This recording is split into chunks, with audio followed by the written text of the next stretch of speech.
In a series that was scarce of goals coming into 2021, a 2-2 draw earlier in this season broke the deadlock in that regard.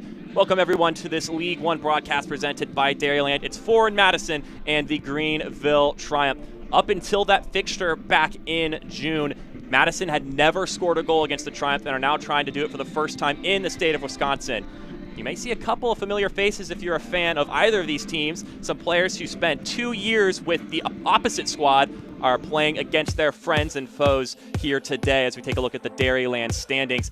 It's third place and seventh place, and you would think maybe there's a bit of a point discrepancy there, but it's only 3 points. So Madison with the victory would be right below Triumph, pending some other results with Tucson and other teams that are playing this weekend. But ultimately, there's still a ton on the line this season. Madison's been struggling to find goals, but just a couple weeks ago, they acquired one Ryan Sierkowski, and he has provided that. He is our Canopy Wealth Management player to watch for the Mingos. He only scored 2 goals all season with New England Revolution 2. Comes over to Madison, plays just 4 games, and scores 3 goals, so 5 on the year for him. They've been looking for some goal scoring here in Wisconsin, and he has provided it.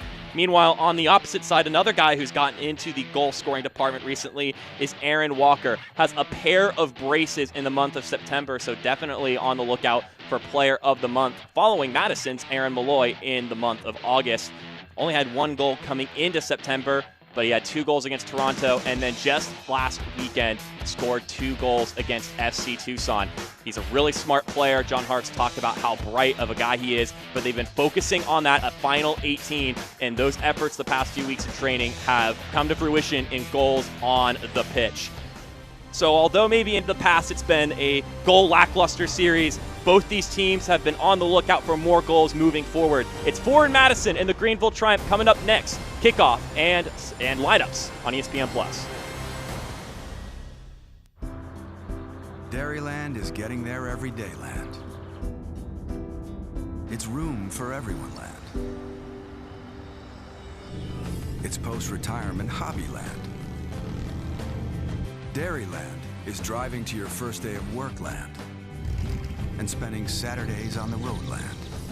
Dairyland is affordable auto and motorcycle insurance for you land, all to help get you there. Dairyland is your land.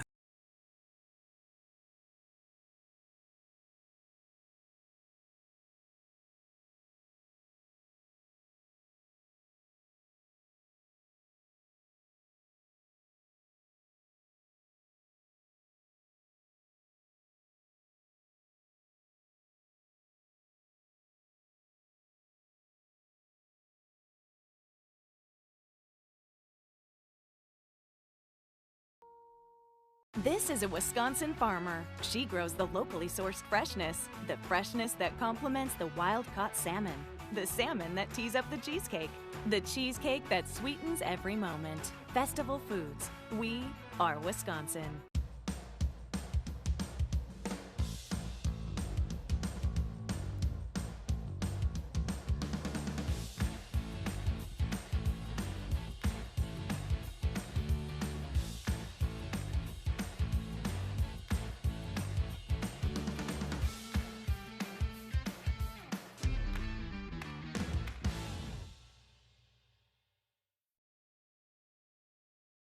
This is a Wisconsin brewmaster. He brews the local craft beer, the beer that washes down the Oktoberfest brat, the brat that pairs with the potato salad that befriends the burger that tastes like victory.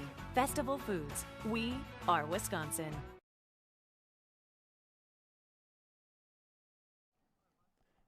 It's Greenville and Forward Madison presented by Northwestern Mutual of Southern Wisconsin. I mentioned in the open that these two teams played back in June, and it was a firecracker of a matchup between the two of them over at Legacy Early College. So we'll take a gander at what happened in that game to give you a bit of a recap. It's been a little while since that match actually transpired. Aaron Malloy, the only man to ever wear a Madison jersey and score against the Greenville Triumph. First, it was his trademarked rocket from the top of the 18, and then he was able to put one home from the spot. If you take a look at the series history, though, 3 goals total going into that match earlier this year, and then they scored 4 of them in one singular game. So what has been known to be a gritty low-scoring affair between the two, maybe things are time to change. Now, Jake Keegan may not have scored a ton of goals against Greenville, but he has scored many for Greenville the past 2 years. A fixture at the top of their formation, helped them go to 2 championship games, or 1 championship game and 1 championship title back in 2020. He's been a guy who has scored many a goal for the Triumph, and now he's looking to get back into a run of form today against his former club. Let's take a look at that formation now, brought to you by the Madison Concourse Hotel. Keegan and Sierakowski, 2 guys that we've already highlighted a little bit. Gebhardt could also be of good use. Tyler Allen and Christian Enriquez are other 2 guys that are worth looking at. They're players that have been swapped in and out of starting and coming off of the bench. Let's see if they can leave an impact here today. Now, on the other side of things, John Smart. If you're a Madison fan, you're familiar with his heroics for the Mingos. Has scored a couple of huge goals for them. If I recall, a couple in El Plastico, one of their most important wins back in 2019. But he can facilitate, and he can put it in the back of the net himself. He'll be playing at sort of a number 10 role today for Greenville as we take a look at that lineup right now. We'll see if he could do some facilitating in this 4-4-2 diamond formation they're running. Aaron Rocker, we've already highlighted. They're looking for some more goal scoring, so they've got Morel and Ibarra up top. We'll see if either of them can find the back of the net here today. 62 degrees in Madison. It's perfect for soccer weather. We're underway between Greenville and the forward Madison. Carl Craig said it this week. The temperature's dropped. This is football weather. See some long sleeves out there. You know, some fans are a little bit more bundled up. It may still be the case in other locations in this league, but it's no longer the blazing sun on the pitch like we've come accustomed to these past few months.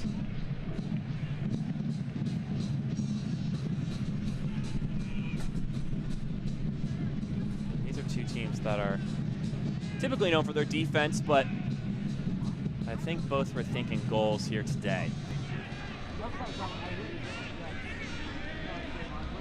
As mentioned, Greenville just coming off a game where they conceded 3 goals, so maybe not in their best run of form in that regard.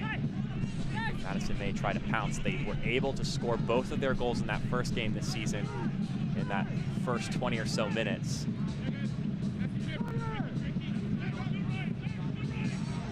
Maybe a couple players today from the Mingo side of things that may be a little bit more energized coming into this game because they couldn't make the trip last week to Toronto as that one looked to get flicked on for Sierakowski. It's still in play. Gebhardt tees it back in the middle, headed towards the center. There's nobody there for it.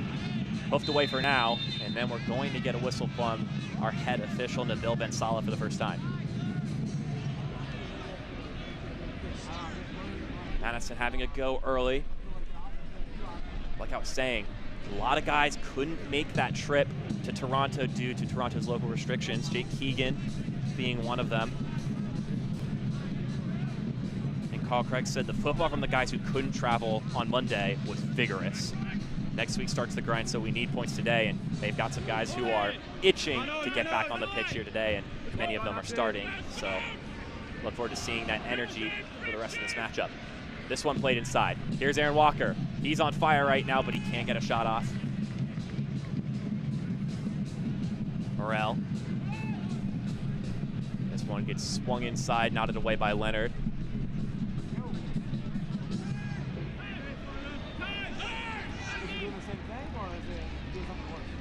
That one's well bodied out. Here's Ibarra. Jesus Ibarra veers around, gets past one defender, and that's cleared away by Malloy. Backtracking from the midfielder, avoids a shot on target opportunity for Jesus Ibarra. Had a wonderful cross last week, the assist to draw the game level late.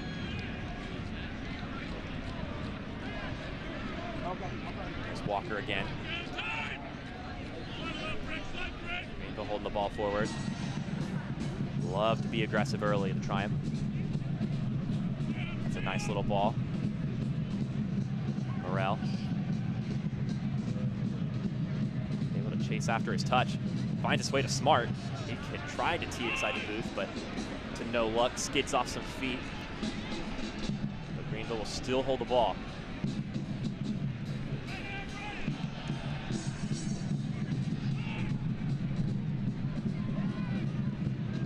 That clearance was only a temporary fix. Here's Ibarra. Heavy pressure from Greenville to start this game.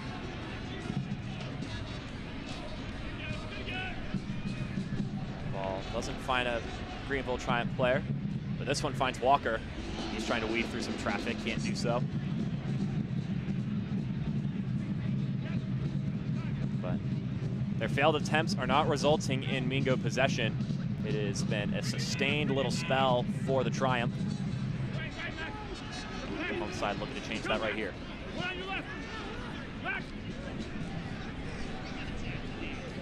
John Hart said it after that Tucson game, just as a takeaway of what his team is showing right now. He said, at this point in the season, you're in that final stretch, you're looking for fight in your team, and he said that his guys have got it. Gotta have that grit and determination at this point in the year.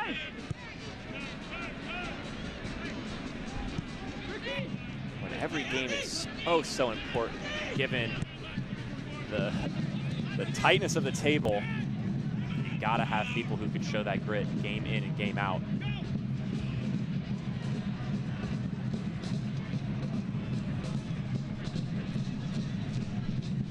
There's the Madison faithful here, coming in throws to support their team. Both these teams at this point in the year still have a home playoff game on their minds. Madison below the playoff line right now, but do have some games in hand. Hemmings plays this one in, maybe a little bit too much on that one. And looking for Don Smart, the guy who's all too familiar with scoring goals at Bree Stevens Field.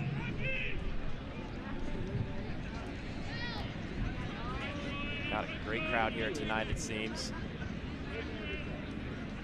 They're in for some good football. Both coaches have a lot of respect for each other, so we expect 90-plus minutes of great action. It started off as such. Nice little flick from Sierakowski off his back heel. There's Tyler Allen.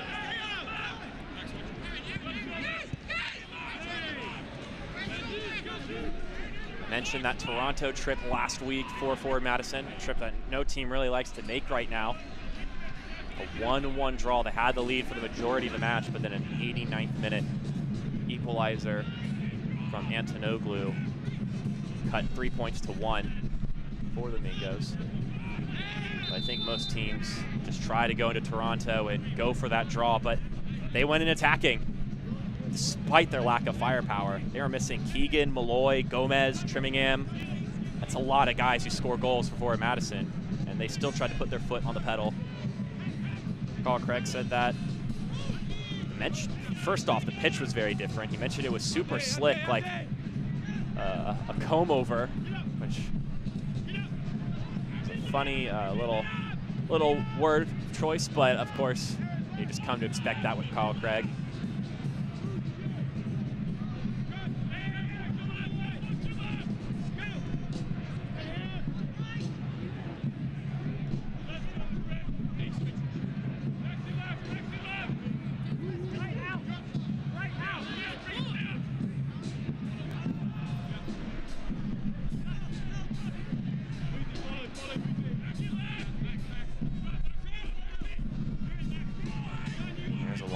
Forward.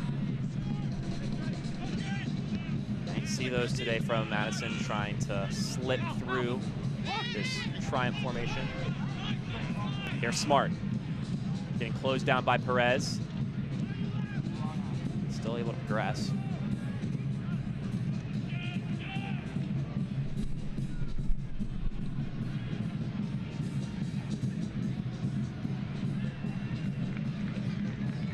Step two there.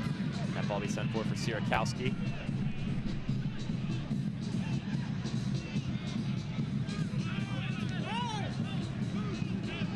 Jay Keegan hasn't scored a goal in quite a long time. Back in July, so it's been 2 months. That's a long time for a striker, especially one of Keegan's caliber. A late challenge, no foul called by our head official. Perez lays it out wide. Derek Gebhardt inside the 18. Takes a couple steps, fires a shot, but it doesn't get past Madison or Greenville. Looks like Evan Lee was in front of it.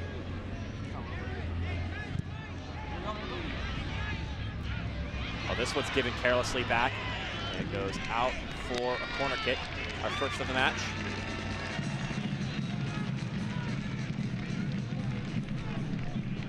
This is a UW Health corner kick.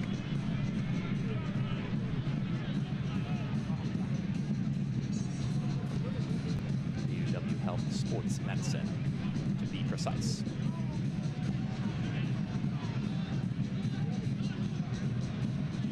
So we got Chino Perez will be behind the ball. First set piece for either team.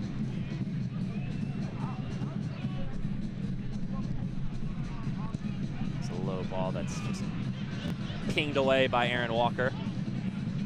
But although has been on the score sheet a couple times recently, he's a guy who's involved in the entirety of the field.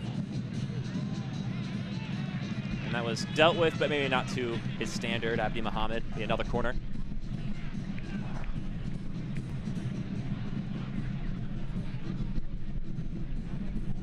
Second corner kick for Madison. Brought to you by UW Health Sports Medicine. Looks like Aaron Malloy as well as Perez are making their way over to it, so we'll see which one takes it. I'd always like to see Malloy inside the 18 given his big body, but if he can swing in the perfect ball, then he can't make any complaints.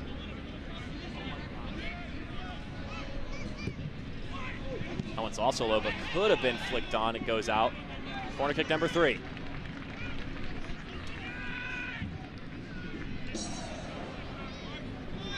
Madison was struggling to get it out of their final third, and now Greenville having the same problem.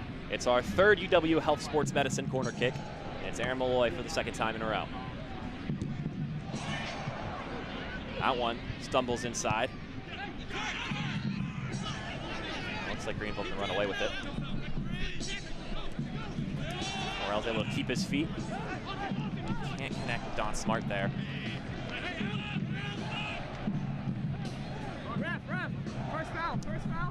Since 1947, Select has been the leader in soccer ball quality and innovation. Select is the official ball supplier of USL League One and many of the elite leagues throughout Europe. For the latest Select products and special offers, please visit www.selectsportamerica.com.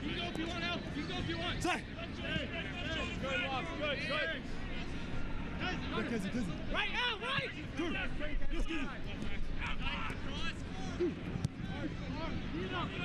That was a hopeful ball for Tyler Allen, and it nearly connected. Muhammad had to poke it out of play once again. Corner kick number 4 for the Mingos. So, already several opportunities for forward Madison in the corner kick department. This UW Health Sports Medicine corner kick. Malloy. He'll take his third of the day, but Perez is right there. Could just tap it to him. This one a little more height underneath it. Here's Leonard. Maybe he stumbled himself over it. Now Don Smart moving forward.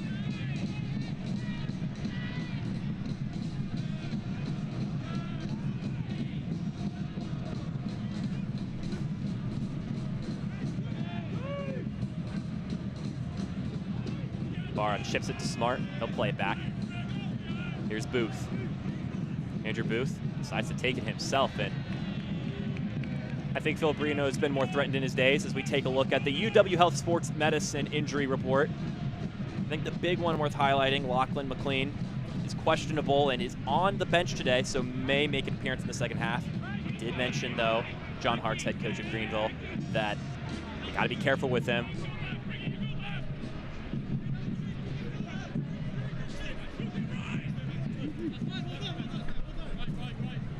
There's Allen. Tried to let it go. Split second too late.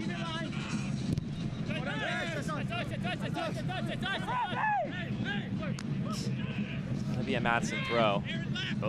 Both sides arguing for their possession there. Well, last week Greenville had a 3-3 draw with FC Tucson, as Gebhardt has some space for himself now. Gebhardt fires a shot and it goes straight into the hands of Paul Christensen, who is taking the reins of Dallas J today. It's his 5th appearance of the year. Has saved 75% of his shots, so good number for him thus far. There's John Harkes in a nice green jacket. He was wearing the all-black outfit earlier, but it's getting a little bit cold up in Madison. He mentioned, though, with that 3-3 draw, he said that there's been a lot of talk about COVID, about losing streaks, but if you want to talk about adversity, J.J. Donnelly's injury was devastating for us, but we managed to bond over it and, in essence, fought for him last Saturday. So that his subs came in the second half and made a huge impact, especially Nico Brown. So we'll see if they can make a similar impact here today in the second half, something we'll have to keep our eye out for.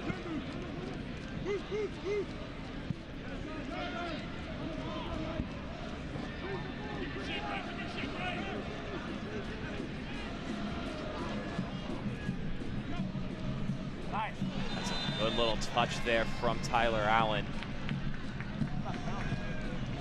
Came into a collision with Abdi Muhammad.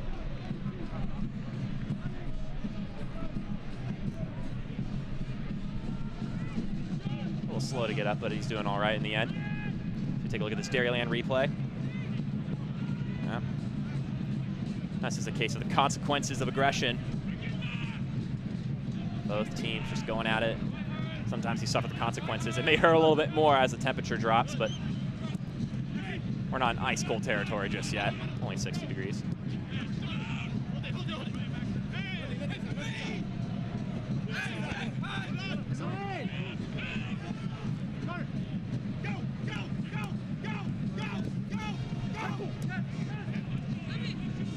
There's Enriquez making his way across the pitch, but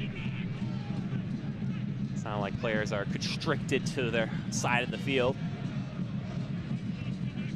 As mentioned already, Madison, until that game in June, had never scored against Greenville, which means they've never scored in Wisconsin. Looking to change that here today. I mean, given the fact they've never scored, they have never logged a victory against the Triumph. Two founding teams of USL League One. Football only finds Paul Christensen. But talking about the Greenville Triumph, Carl Craig mentioned that he said that a couple guys have gotten back for them. Confidence has returned after injury shot them, and he said that Greenville's a great team. He mentioned that they'll be direct, but we can absorb it, and that we need to be direct as well. He said they play long, and that suits us. We can get numbers on their midfielders and their back line. He's talked about how we opened them up like a can of worms in the first 20 minutes last time we played. So he's confident that maybe they could do that for a longer stretch of time in today's affair.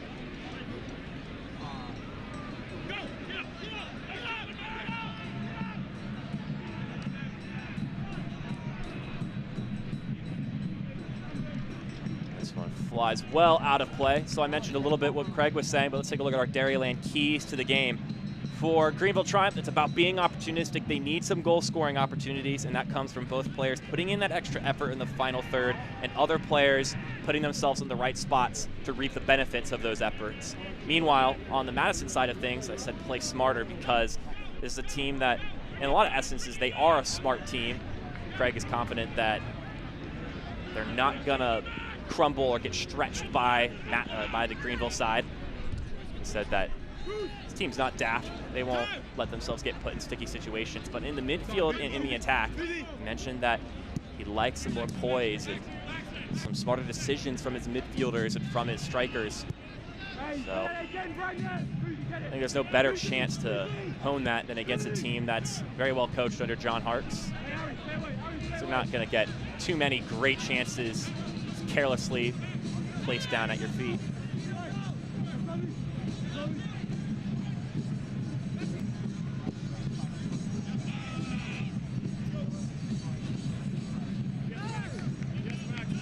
Poked away by Connor Tobin. Now, in his own right, Mr. Madison, Connor Tobin, but Don Smart definitely competed for that role with him the first 2 years with the Mingos, given some of the huge goals and assists that he was able to pick up. And here he is now, Don Smart. That ball with too much air under it, and Phil Marino will scoop it in.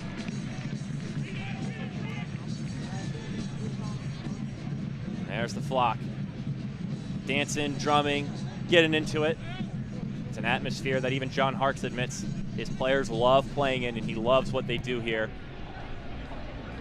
I think that's a sentiment that's held around the league. Every time a team gets the chance to play at Breese-Stevens Field, it's always a pleasure for those visiting teams. Nice little touch from Sierakowski.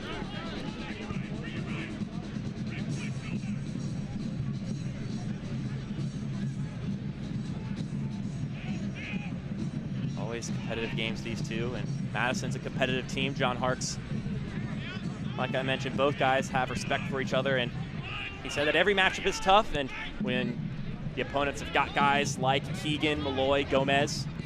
Here's Allen putting this ball inside, and that header is just off target. Jake Keegan looking to cut off that goal-scoring drought, and what better way to do it than against his former team. Let's take a look at that Dairyland replay. That would have been magic if he could have put that one on frame, running away from goal. We've seen crazier things happen this season, though. It's going to roll out. Two Cubs battling over the Atlantic Division's final playoff spot takes center stage where the USL on ESPN continues. Charlotte Independence travels north to Dillon Stadium to take on Hartford Athletic Thursday, September 30th at 8 p.m. Eastern on ESPN Deportes. Battle for playoff spots. If that doesn't sound familiar to a League One fan, then I don't know if you've been tuning in too often these past 2 months, because it seems like every game is oh so crucial to the playoff race, and you may think that's hyperbole, but it kind of has been. The table ever shifting up and down. You can see the top of the table right there. Greenville sitting at third. Madison could join that list right here if they get a win. Perez plays it out wide to Allen. Allen taking his time. Then he sends it inside. It's pawed away by Christensen. Keegan with the follow-up, and there's the opening goal for Madison. Not sure if that'll go to Gebhard or Keegan, but either way, Keegan puts his name on this game. He has been silent on the Madison score sheet, but against his former club, he notches one in.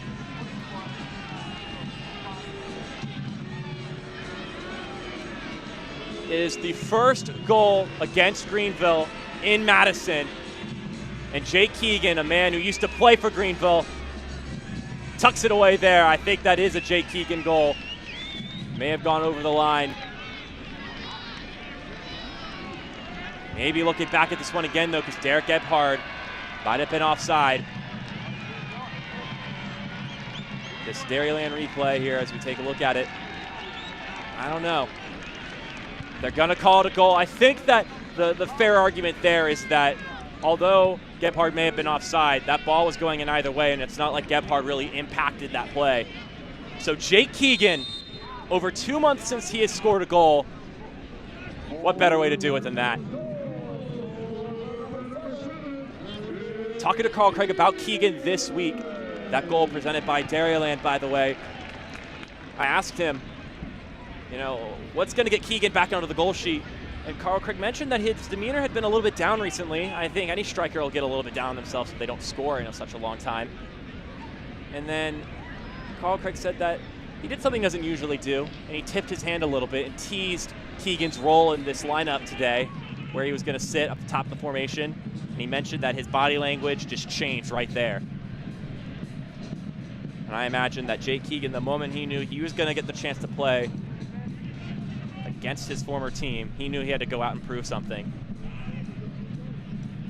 Craig said that although he has nothing to prove, quote unquote, against Greenville, you always want to perform against friends, and that he'll be up for the matchup, and he has fulfilled that statement that Craig set out for him.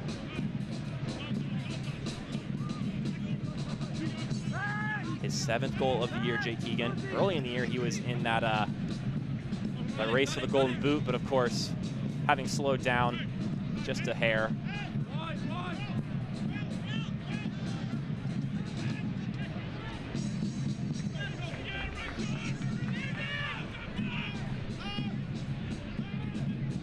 After 23 minutes, Madison once again opened the scoring against Greenville this season, and this time, for the first time, at Breese Stevens Field.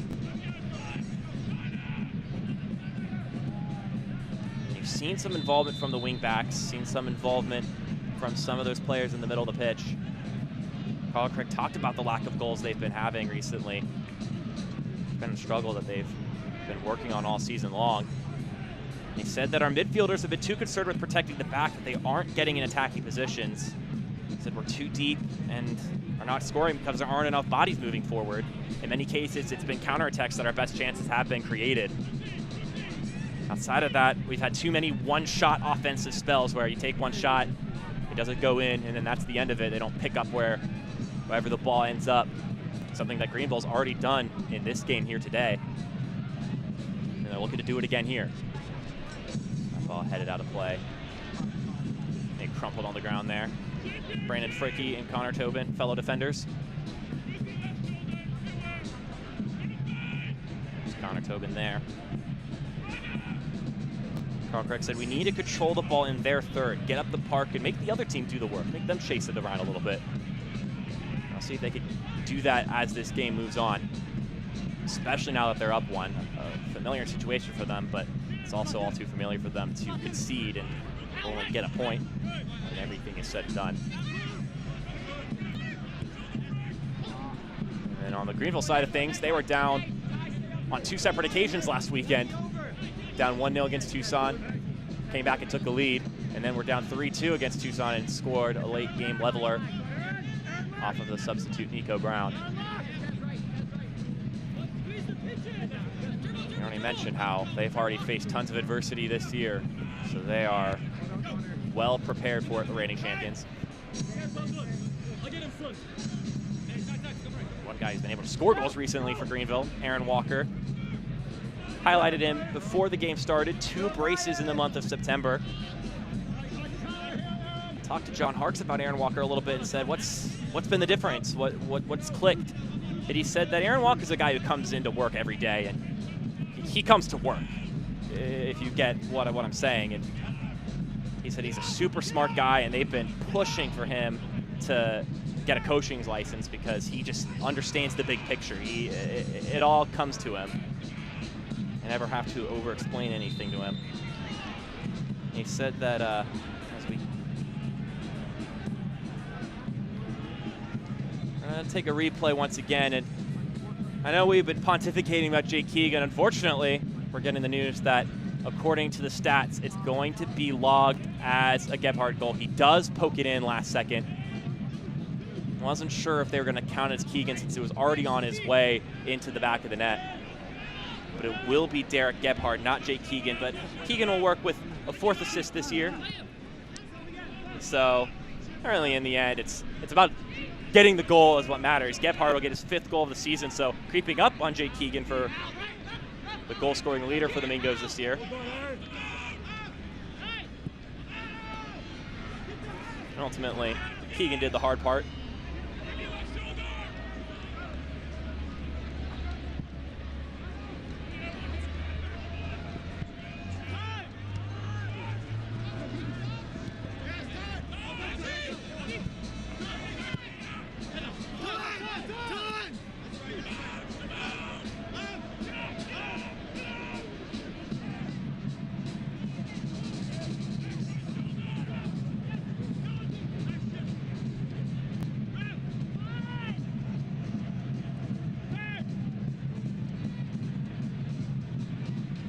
Talking about Aaron Walker before we went back and corrected the Derek Gebhardt goal.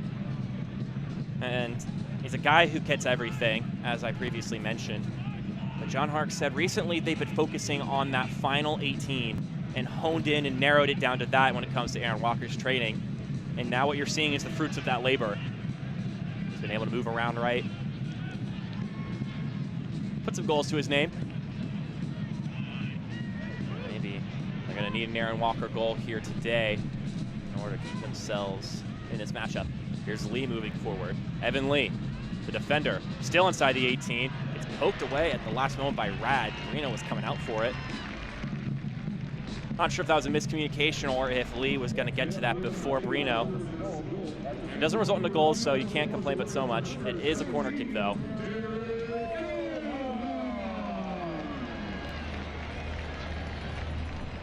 Just here now, the PA announcing the goal scorer, Derek Gebhard.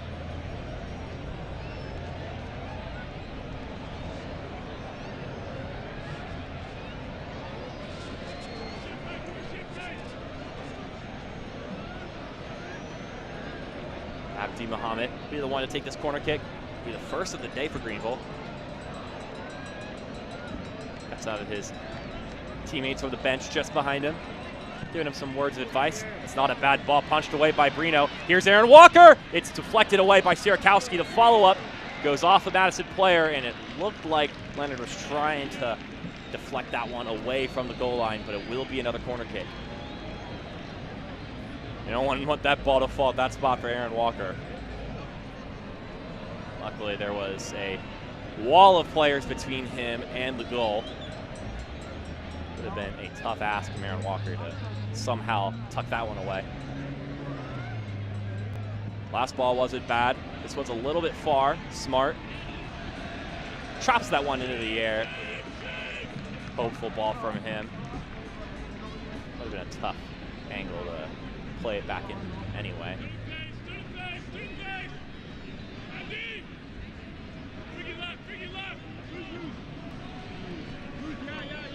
Once again, 7th and 3rd place, these two sides, but only 3 points separating them. A goal from Derek Gebhard, assisted by Jay Keegan against his former team, is the difference in this one.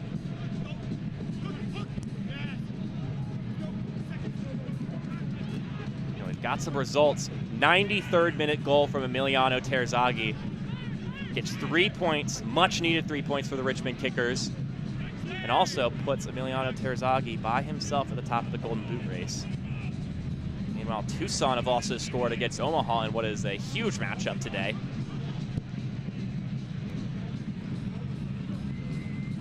And because there's a baseball game happening at Warner Park, the game is going to be played, or is being played, at Morrison Stadium, which is the former home of the head coach of Union Omaha, Jay Mims, where he coached at Creighton. A place where Jay Mims was able to get his name. So some interesting stuff happening around the league. In a situation, I wonder if you tell Marius Lomas on the bench that he is no longer the top of the Golden Boot race, or at least tied at the top with Terzaghi taking over. And give him a little boost of motivation coming into this game. It's such an interesting thing given the fact that Greenville's searching so hard for a goal scorer, and they've got a guy who's notched 12 goals this season. It's just been such a long time since he's been able to find one. There's Aaron Walker, the guy who's picked up those responsibilities as of recently.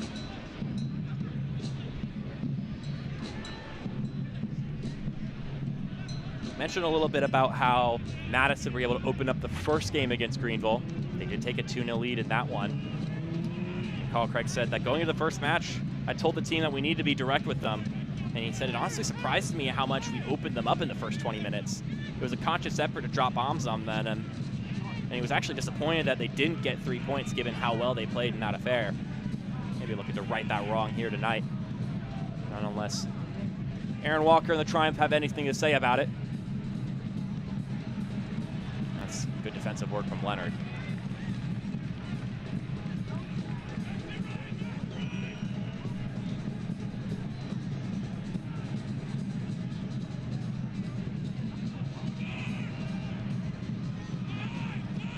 Here's Muhammad.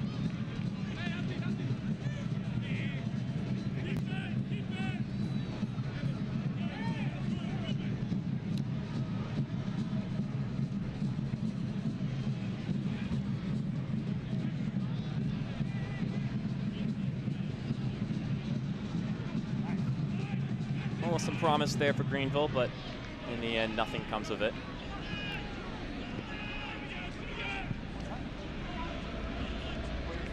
Here's Gebhard.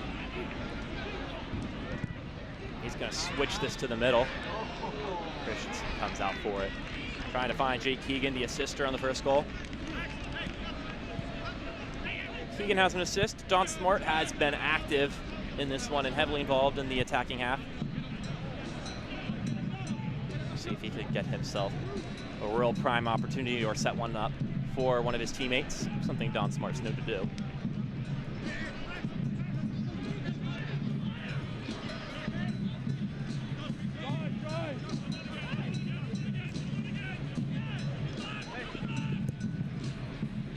Well done, Brandon.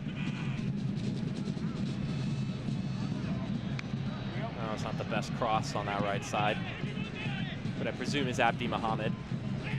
Maybe Jesus Ibarra. There will be a goal kick for the home side as the Mingo flag waves on behind the flock end. More precisely, in the flock end behind the goal. Well, I'm sure they've already thrown some support for Phil Brino. Happy to see nothing hit the back of the net on that side of things. Here's Smart. I'm sure he would love to get that group of people riled up before the half is over.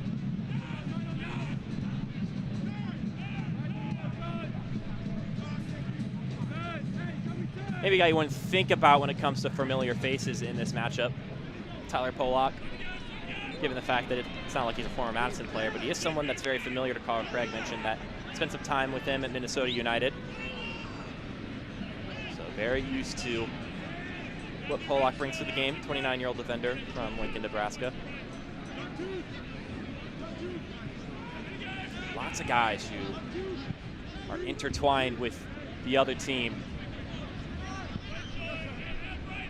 It was really nice to see some of those players see each other before the game, give each other some handshakes, pats on the back.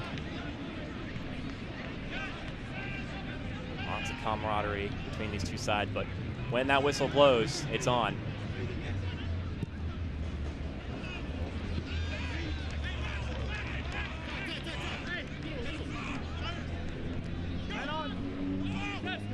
Minutes plus added time to go here in the first half.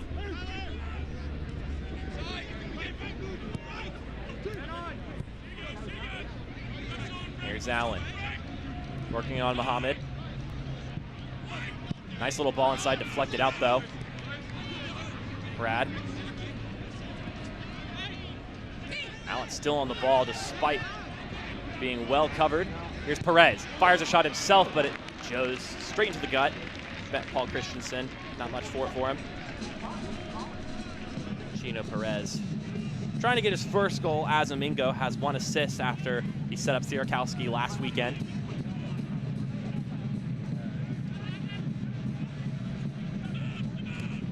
The visitors are on the move once again.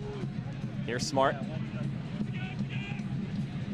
Not a bad ball from Smart, but it's shoved off a little bit by Eric Leonard, but a little physicality doesn't hurt anybody.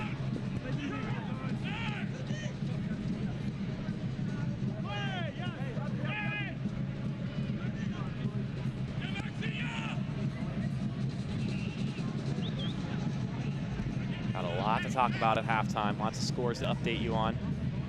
Give you a little bit of a rewind into a crazy Sunday last week as Smart swings this ball inside. Gephardt pokes it away.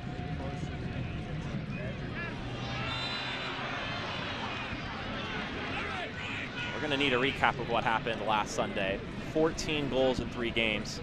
And for Greenville fans, you might hear a familiar voice take you through that.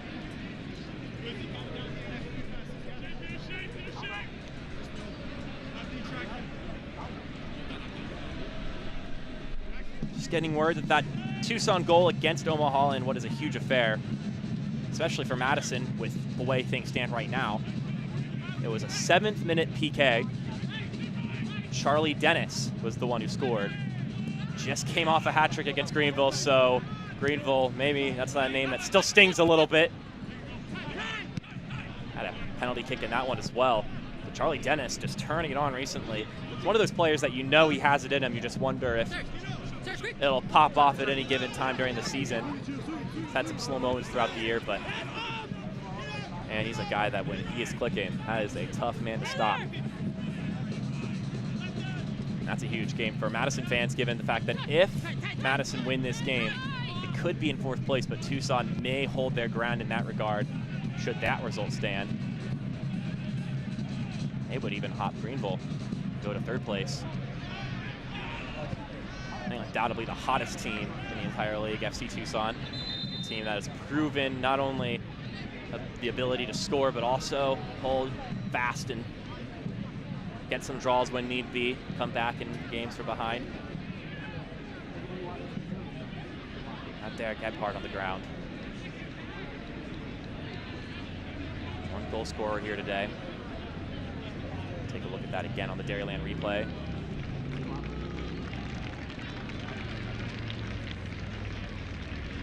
So it might have just been like maybe it's been a fist inadvertently. Looks like he's doing all right and walking it off. Even got a smile on his face.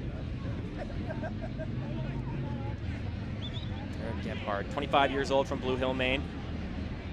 So definitely one of the guys who's accustomed to the cold as far as all the players on this pitch right now are concerned.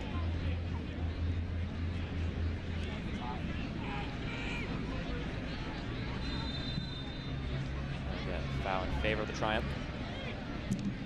USL's elite pre-professional platform, USL Academy, allows clubs to build a pathway to pro soccer by bringing together top local youth talent and helping players transition to their USL senior teams. For more information, visit usl-academy.com.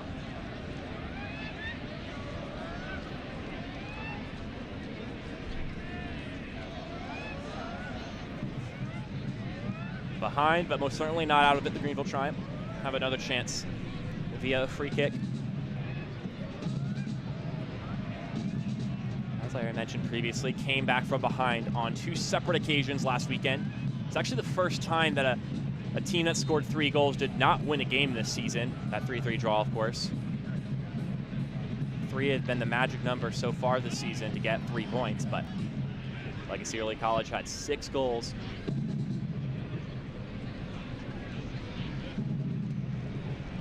That one bounced just right of the corner flag, so it will be a throw-in for Greenville.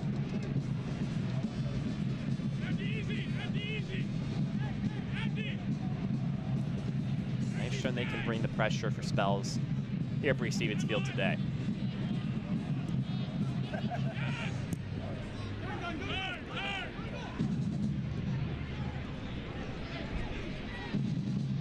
Here's Ibarra.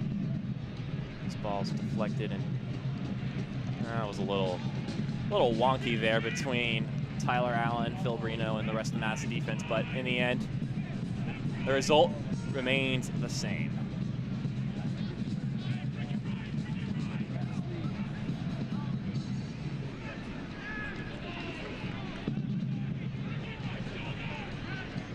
A lot has changed since that match between these two back in June, which begs the question, do you even use the film from that matchup? It was a question that was posed to John Harkes this week, and he said that if you got the film, you should use it and build on from that game so you can watch it, take in all the information you can, and in essence, learn what has your team learned since then and what has the other team learned to develop since that matchup.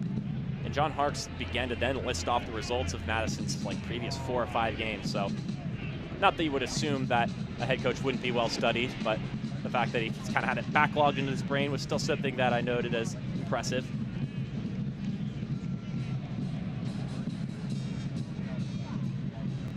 You want to know your opponent. And there's also really no week off in this league where you can really slack off in that regard. Maybe take a night off to catch up on your favorite TV show or something. Gotta stay on your top form.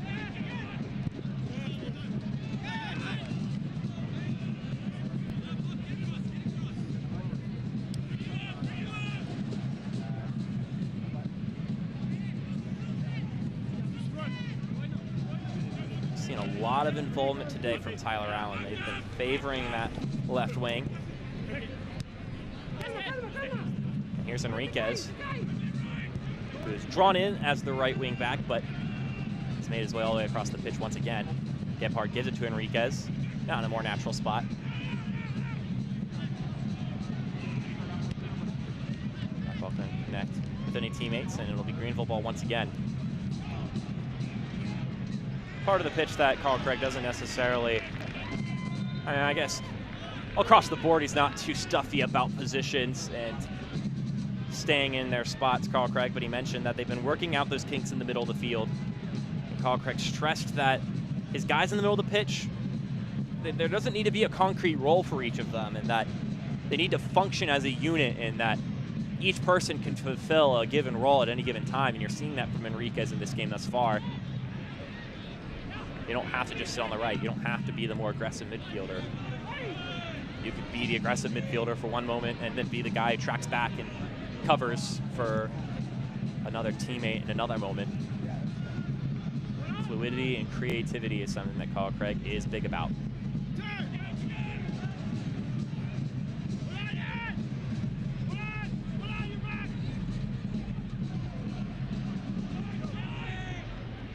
I'm hearing just 1 minute of added time.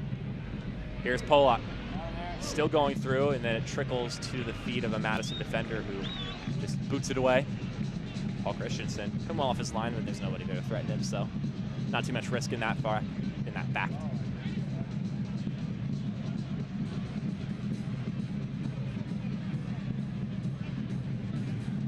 So a Just Coffee Club halftime show coming up next. Already mentioned highlights from Saturday. Of course, touch base on the usual suspects, and also talk a little bit about the big announcement the USL had this weekend, or this week, excuse me. Mentioned Just Coffee Cup halftime show. This is just 1 minute of the Just Coffee Cup stoppage time. Here's Ibarra. Maybe one last chance for Greenville before the whistle. Well dealt with by Enriquez. Crafty player, maybe got a little bit too crafty there, gives the ball back to Greenville. Now Smart with it, lays it out wide. Barra switches it, Muhammad now. Turns to free some space before giving it back. Gotta move it forward soon here, Greenville. Patience is a virtue, but not when there's just 5 seconds left on the clock in a half.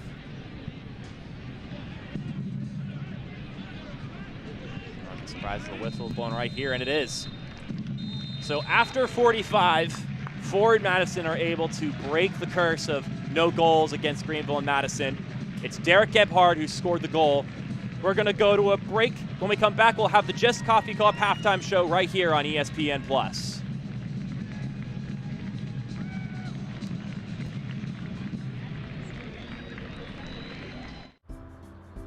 Dairyland is getting there every day land. It's room for everyone land. It's post-retirement hobby land. Dairyland is driving to your first day of work land and spending Saturdays on the road land. Dairyland is affordable auto and motorcycle insurance for you land, all to help get you there. Dairyland is your land.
24 ended with a wild night of soccer in 3 different cities, 7 game-tying goals in 3 matches, 14 goals in total, and we start in the upstate of South Carolina. Tucson making the journey over to take on the Greenville Triumph. Charlie Dennis getting the scoring going early on in the match with his goal on past Dallas J.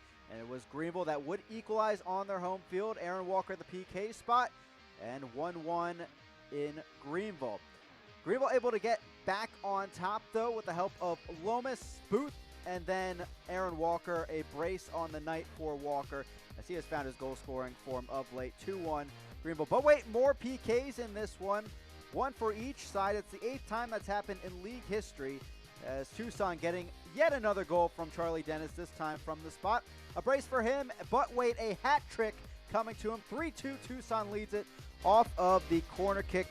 Tucson, when this one is all set and done, 4th draw after conceding the first goal, 10 points after giving up the opening goal in a match as well throughout this season. Greenville able to find that draw in this one, find that point at home. Lapsley, huge miscue there, giving up some points for Tucson. Nico Brown, his first goal for Greenville. 3-3, Greenville and Tucson in the upstate of South Carolina. Both stay 3rd and 4th at the moment in the League One table. And Tucson, of course, keeps that unbeaten streak alive at 6.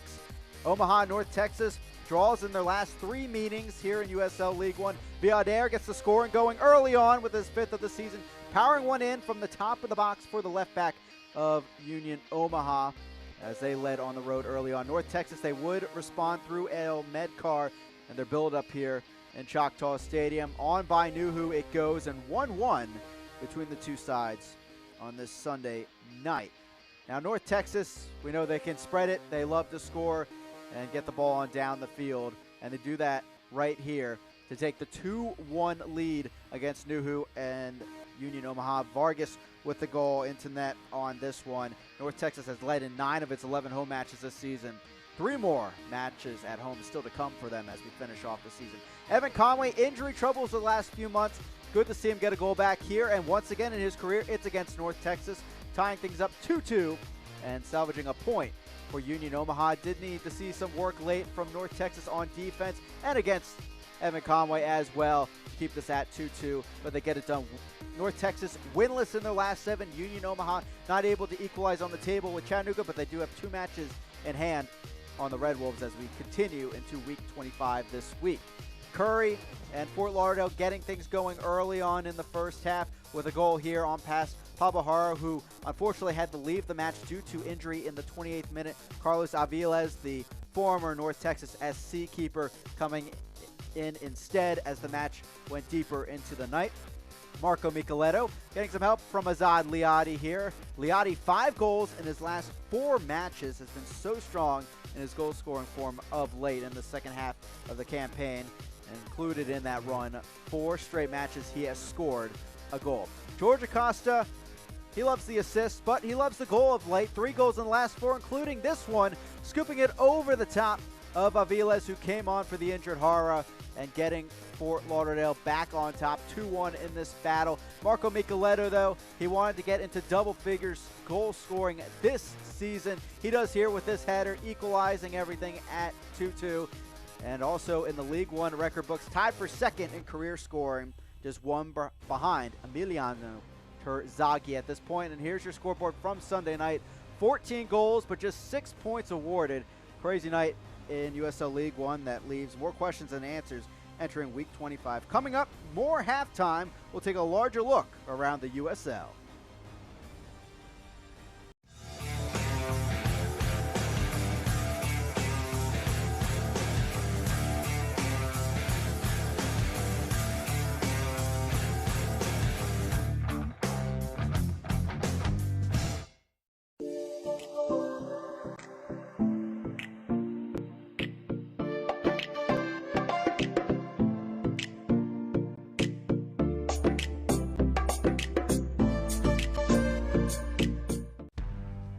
Today, as you step onto the field, as you defend and attack, as you move swift, quick, like you were made for this, know that you do not do so alone. With each step, you run with all of the women before you, and all of the women that will come after you. A stampede of mujeres blazing a trail on fire. Time cannot catch you. Para ti no existen los límites. You come from women that transformed pain into victory.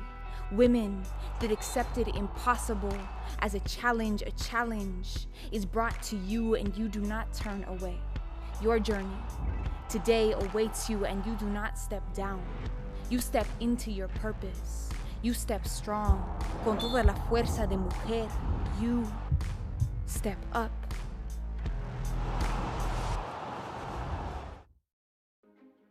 I am a first-generation student here at Bellevue University. I feel like if I were to have gone to a different university, my experience would have been a lot more stressful and overwhelming, because I feel like I wouldn't have gotten that personal experience that Bellevue University has to offer.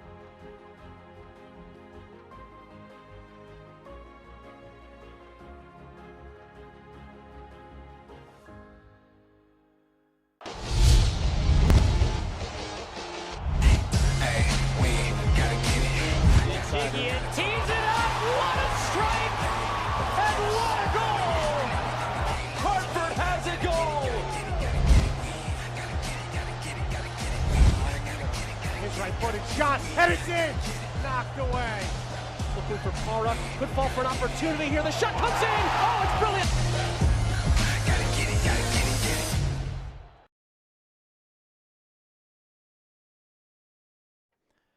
Welcome back to the Just Coffee Co-op halftime show. Let's take a look at some notes around the league. You may have just seen that promo, and that's the big news this week. The USL Super League, which is a second-tier women's soccer league, professional, so much to the comparison of the USL Championship, is being opened. I think that's fantastic news for both women's soccer and just the USL in general, which also are kicking off the W League here soon. They announced that earlier this year. Charlie Dennis, we talked about him, saw the highlights. Player of the week with a hat trick, the 10th in League One history. As we take a look at the rest of the team of the week, Phil Brino got on that list with a penalty shot stop last weekend, and then Aaron Walker got the brace, so rightfully earned his spot. But those are the only two players as we take a look at.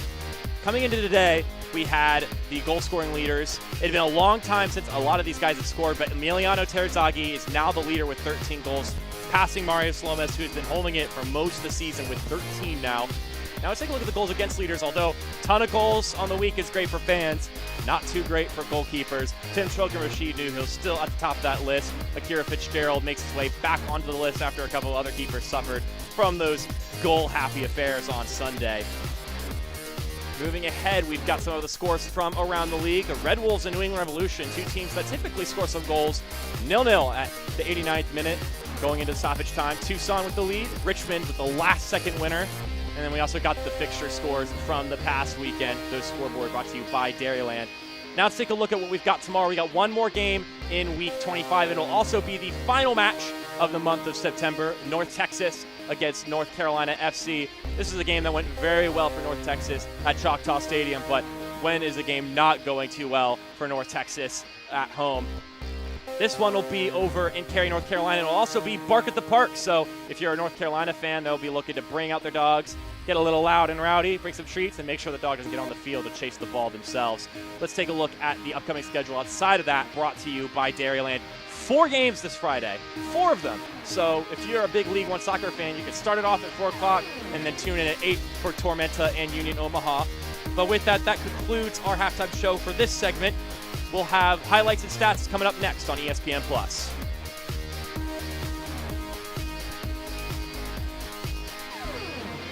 Dairyland is getting there every day land. It's room for everyone land.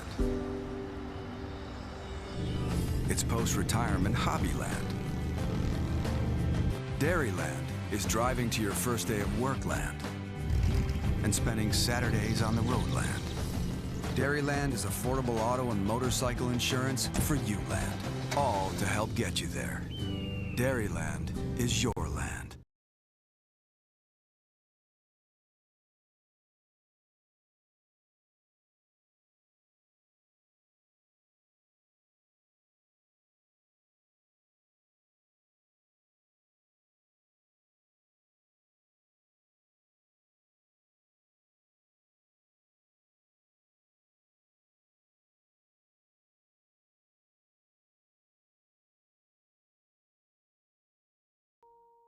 This is a Wisconsin farmer. She grows the locally sourced freshness, the freshness that complements the wild-caught salmon, the salmon that tees up the cheesecake, the cheesecake that sweetens every moment. Festival Foods. We are Wisconsin.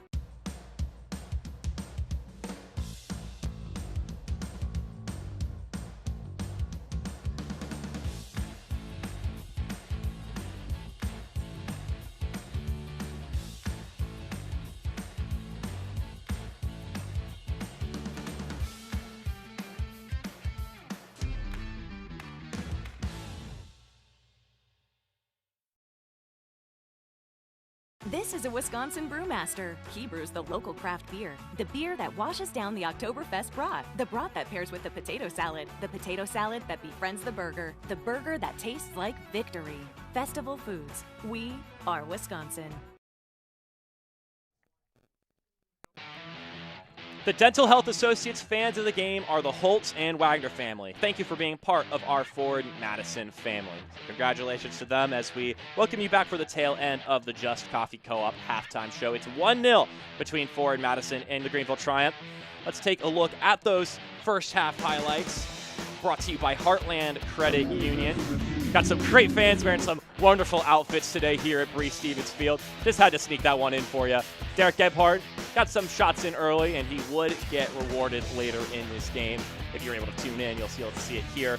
If you have to catch up, Jake Keegan with the header, trying to score against his former club, and he'd come awfully close to being the scorer, but would be the assister on the upcoming highlight, which we'll see right here. Tyler Allen, this shot poked away. Keegan puts it back inside, and Gebhardt nods it home. First ever goal in Wisconsin against Greenville in Ford Madison history. They're looking for their first ever win against the Triumph, which if you could put 1 and 2 together would make sense.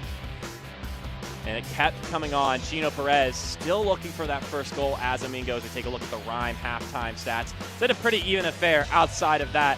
Some good chances for both sides, but no shots on target for the Triumph, which is a huge thing. And I'm going to knock on wood here and jinx it rather heavily, but no cards whatsoever. Been a pretty clean game so far. We only had 1 minute of stoppage time, so it's been a respectable affair on all fronts between these two sides.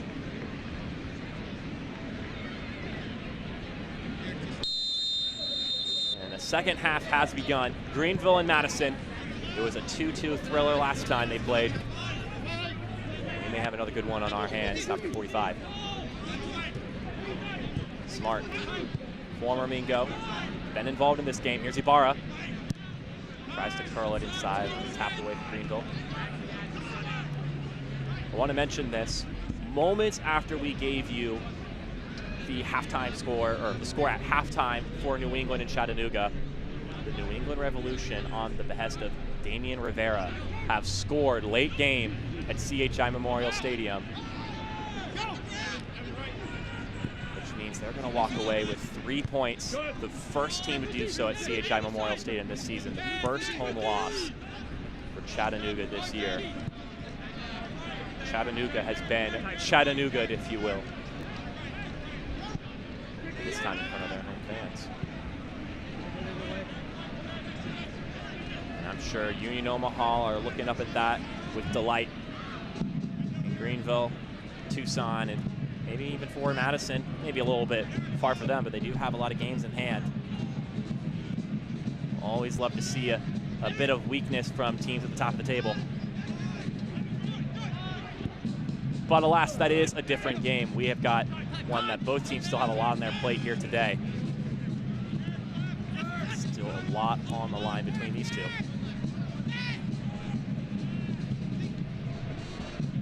Booth sends forward Smart. The flag should go up here, and it will. Don Smart adds a pep in his step here today. Kind of looking for it from him. John Harks mentioned that Don Smart needed more energy coming into this week of practice. He said we needed more from him. We needed him to just be a little bit perkier in training. And Sean Harks said that he took it to heart, and he said he can't speak for Don Smart himself, but he'd expect about 20% more from him today, since he's, for the first time, playing an old team. He didn't get the chance to be on the 18 last time these two teams met this year. Not to mention, that would have been in Legacy Early College anyway, so this is the first time back at Breese Stevens Field for Don Smart, where I'm sure he has many a fond memory of the place.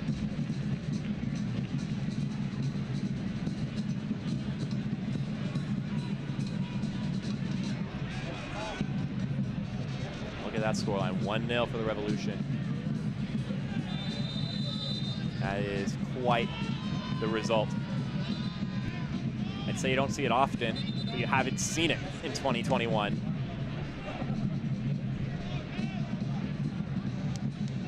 And to do it in that fashion too, it's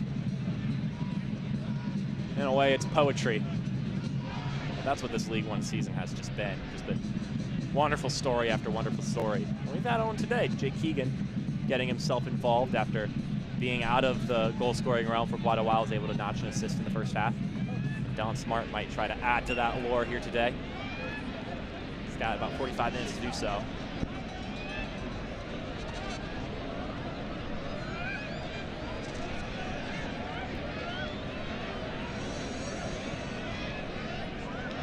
There's a free kick for Greenville.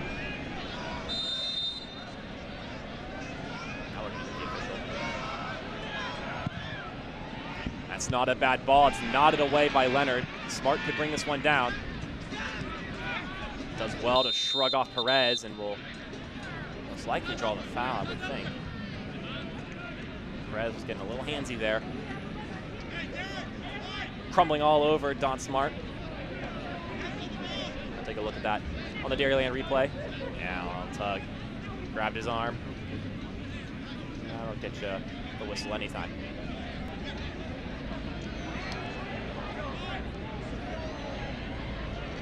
Maybe too far for a direct shot, but you could set up a tantalizing ball from here. Max Hemmings, Aaron Walker, Tyler Pollock on it. Gonna pull it quick. Something from the training ground. Walker's ball well off target though. Oh, doesn't hurt to try stuff like that. Yeah, look at that stat right there. These two teams have been good in these tight games.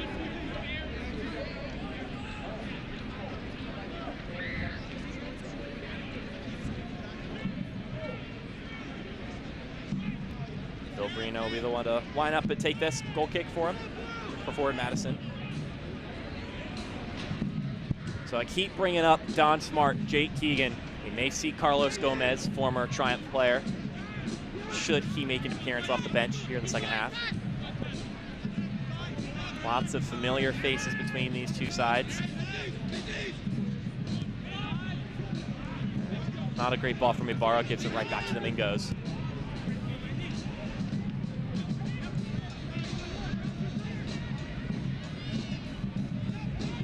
Here's Smart.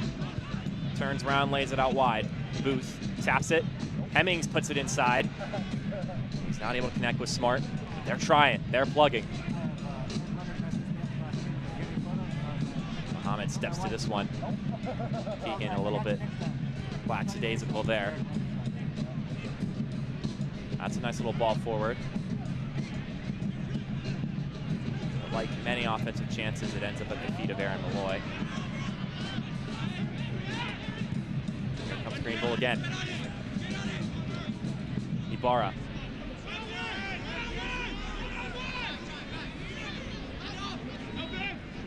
Trying to step around Gebhardt, but Gebhardt is doing well.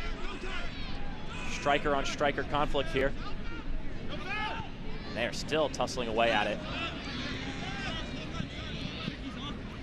It's moments like that that you see his defensive roots, Derek Gebhardt, coming out and play.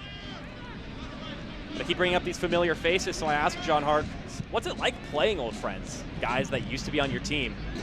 As this ball rolls out of play for a goal kick. And he said it's a challenge. They're good guys, and I wish them the best. And he mentioned you have to separate the game from the people. So you could be intense for 90 minutes, but once that final whistle blows, you give them a hug, pat on the back. No feelings lost. Obviously, both sides are doing what's best for their respective teams. And he mentioned that I hope they have success, but not against us. I'm sure Jake Keegan, of all people, can echo that sentiment, given his assist today. Look at him right there. Prolific goal scorer for Greenville.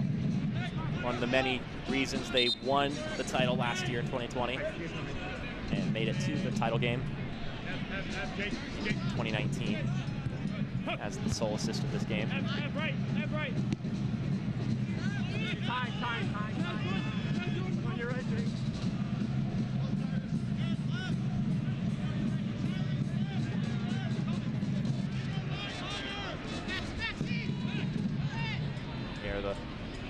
Madison faithful drumming away from the flock end.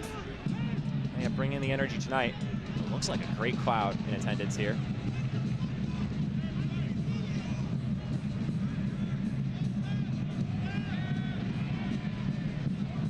That one a little bit carelessly given away.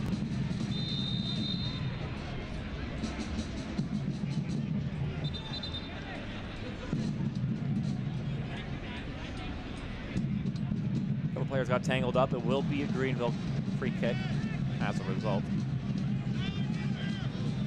And here come the Triumph once again. By every definition, down but not out.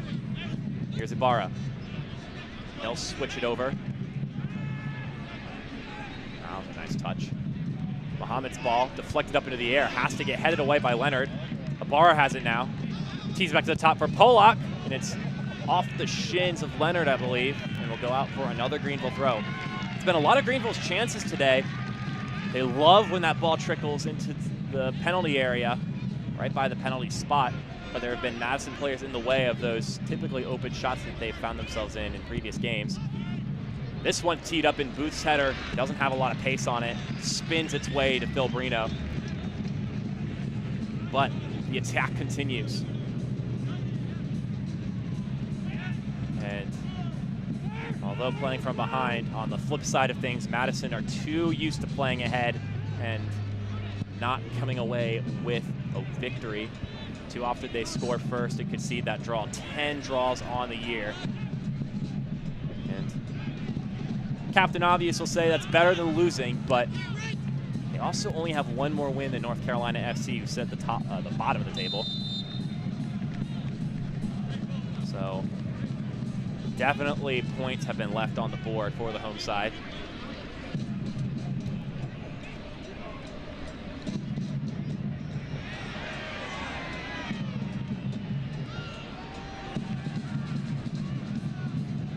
This one will roll out of play.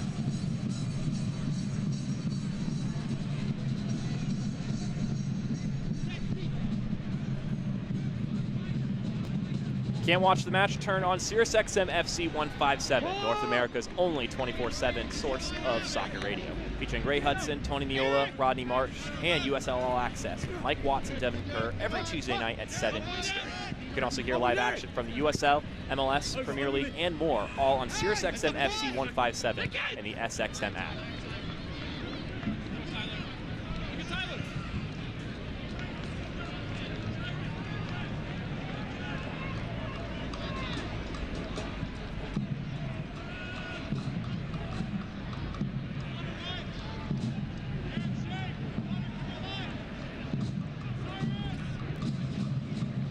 Talk about giving up draws over and over for Madison. Carl Craig said, we've been stressing that all week. We have been ahead in so many of our draws, and we end up sitting too deep. We've got to control the game more. We're being a little bit too reactive as things come down. And right now, that is the case. Greenville are dictating what's happening in this second half, and that does not spell good for the home side. Meanwhile, it's everything that Greenville would want.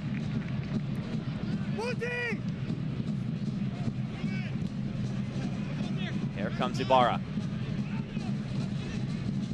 Showing some pace. An opportune time.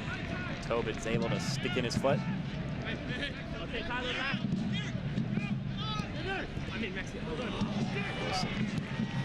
Some dirty work from Derek Gebhard there. And now there's tons of acreage on the other side for Madison. This is Tyler Allen. Moseying his way forward. Tries to take the shot himself, but it meets the first man in Abdi Mohamed. This ball swings inside for Sierakowski, just gets over him.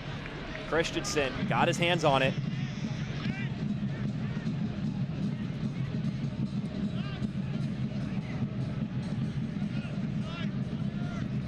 And this is more what Madison's looking for.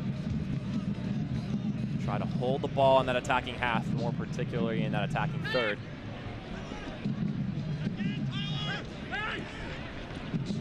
Keep it here despite some efforts from Tyler Polak.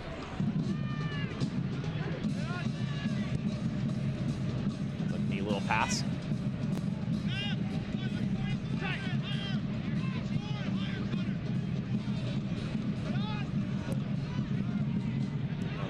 down a little bit, but better here than bracing Greenville's barrage that they've been having this entire game, or this entire half.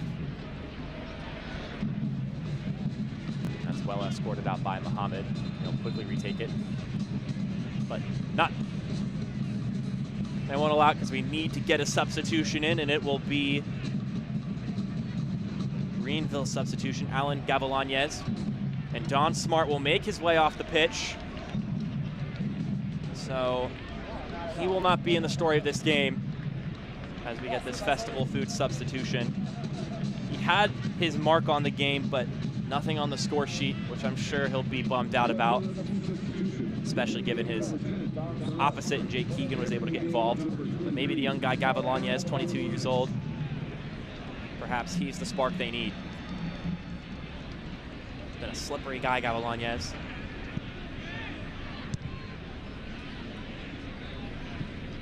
This will be hoofed out of play for another throw.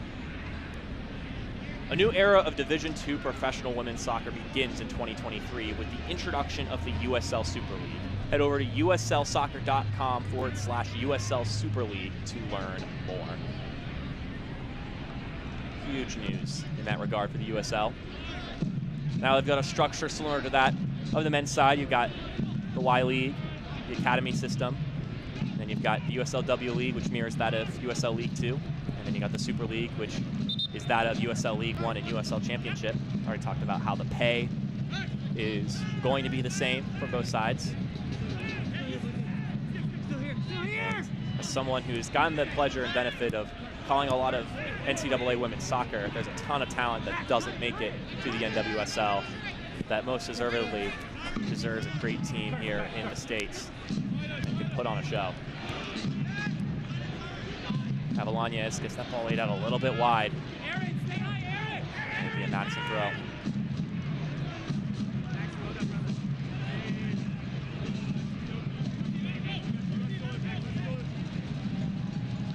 Eric Leonard, who's had his say in several chances for Greenville today.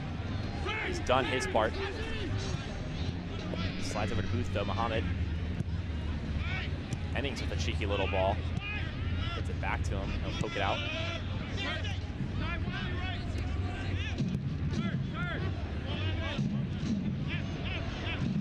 Gavilanes playing out wide a lot more than Smart, so definitely a tactical change in essence for John Hartz. Here's Polak. Ships it to Gavilanes. He'll swing it inside, and it makes its way to Brino. That was a tough spot to fire that cross, but Gavilanes pulled it off.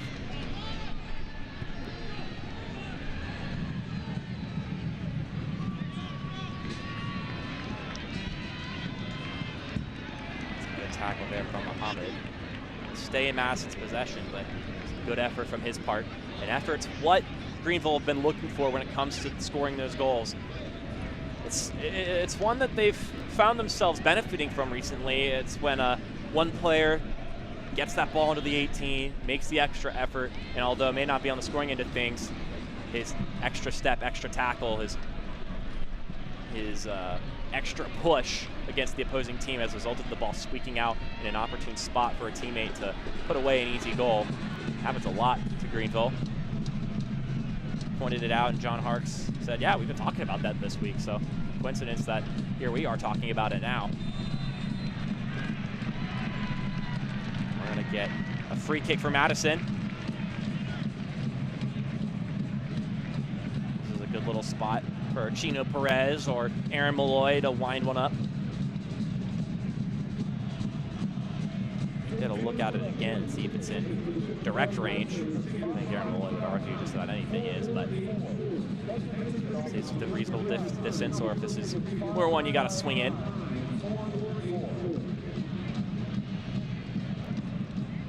Those are the two typical dead ball takers for Madison. That's pretty far out, but I don't know, if you've got the boot of Aaron Malloy, maybe you think this is within reasonable distance. From this spot that Thibaut Shaquel scored a goal, right in this exact spot. Not to open old wounds for Madison fans, but I guess in one way you could argue that it that it is doable.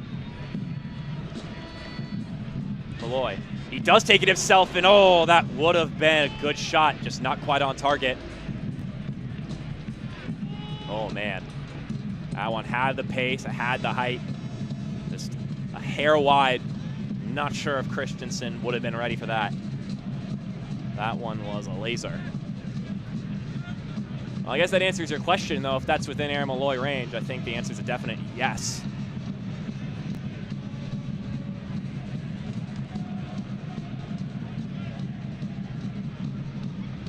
Talking about those extra effort goals earlier for Greenville.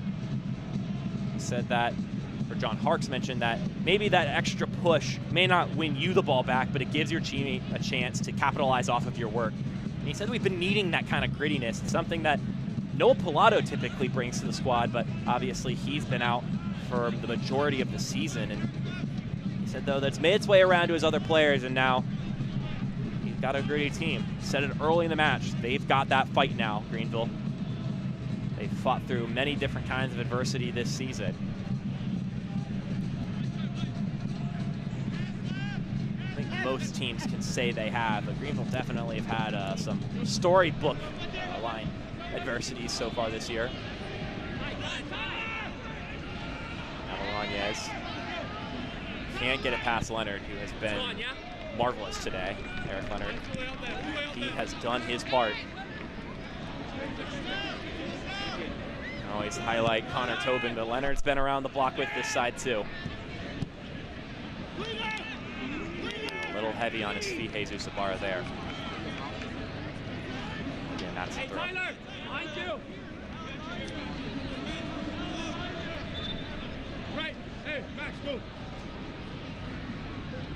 As much as I'm sure Madison would be happy with a 1-0 scoreline when all is said and done, they have struggled to find the second goal throughout this year.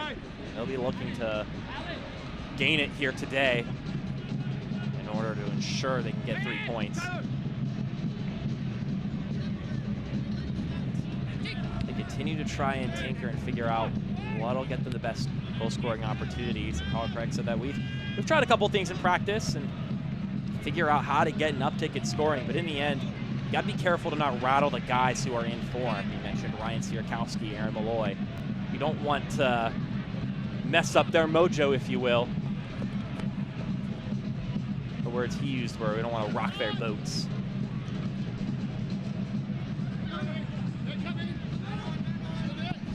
It's definitely a fine line between changing things and making sure you don't break the things that are working. Here's Morrell, takes a step. Alex Morrell. Give it back to Walker. A lot of Mingos there in that little area. Try to get around it. Muhammad moves it forward. That's, well, step 2. It's Christian Enriquez on the ball.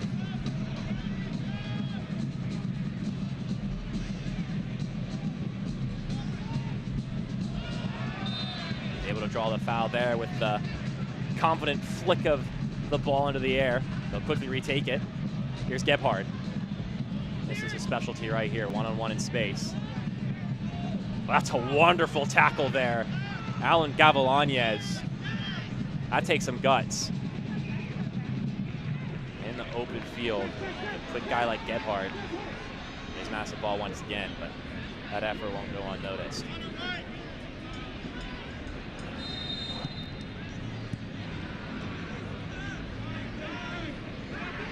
Foul on Chino Perez there.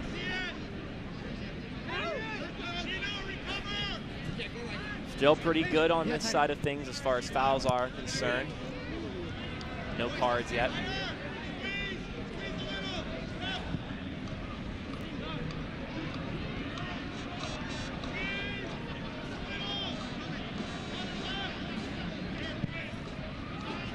Booted up the field by Abdi Muhammad, and then it's just tapped out of play by Cyrus Rad. Looks like they're hurrying up and trying to put this one back into play, and they do so. Have the game ball for the fans, and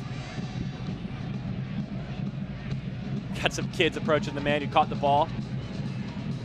I'm sure they're gonna do their best to persuade him.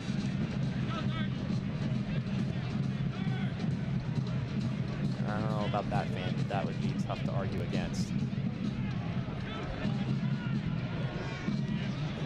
Ball ends its way to no one, and Brino will fall on it. Join the USL in celebrating Hispanic Heritage Month through October 15th. Visit uslsoccer.com/Hispanic-heritage for exclusive content and stories that celebrate members of the Hispanic community that have shaped the USL. You go to the website, there's actually an extra tab now there at the top of the screen in the menu. Gavilanes squares it into the middle, but his player slipped. Looks like it was Morel. That was good work from Gavilanes, and that's kind of his bread and butter right there. He's able to slip by some players and square around the 6-yard line. And they continue to poke and prod Greenville. That fan a little more willing to give the ball up and get it back over onto the pitch.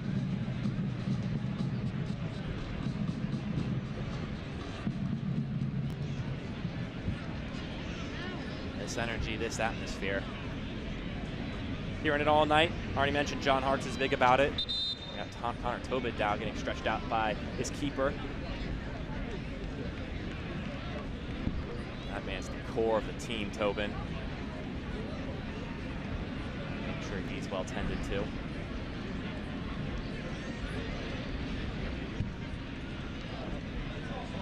I don't really have a replacement for him either. I don't know if he really could, though. Man, with this much experience, Connor Tobin, 34 years old. Spent a lot of time with North Carolina FC, 5 years to be exact. You see him right there in that replay. He starts to hop. Looks like no contact.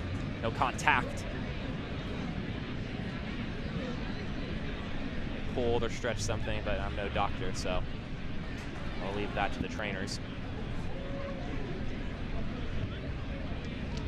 Try and stretch and walk it out.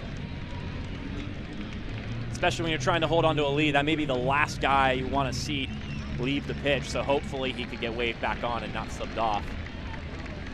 The skipper for Forward Madison and the ever-reliable leader.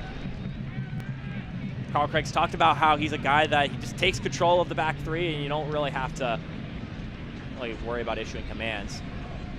Did mention, though, sometimes what Connor Tobin wants in the back line may not be what's the most beneficial for scoring goals and for the team, but when all said and done, Tobin does a fantastic job protecting that line and holding up the fort in the back. He's also capable of scoring a couple goals on set pieces. He's done that a couple times this year. A couple of the exact number, though, 2 goals on the year.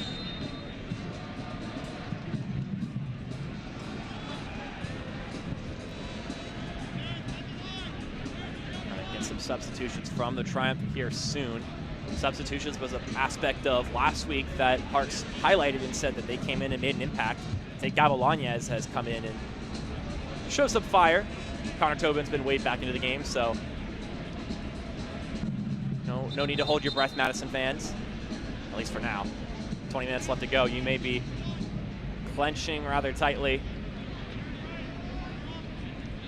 We're going to see Nico Brown come back in, scored the equalizer. Newest addition to the Greenville Triumph.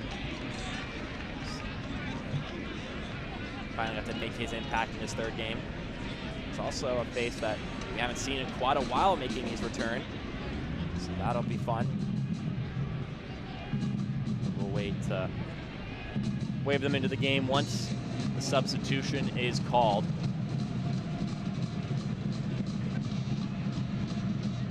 Big names right there. Alex Morel, Aaron Malloy. Morel, of course, was what used to be the sole author of the opening goal in USL League One seasons. Wasn't the case this year. He's also a guy who still is looking for his first goal this year. So not only did he not open the season, he still hasn't opened his season scorebook yet.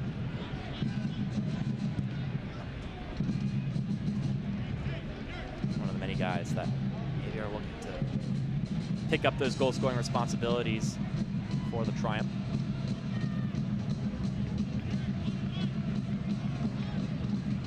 Fricky forcing his way forward, but it will be a Madison throw.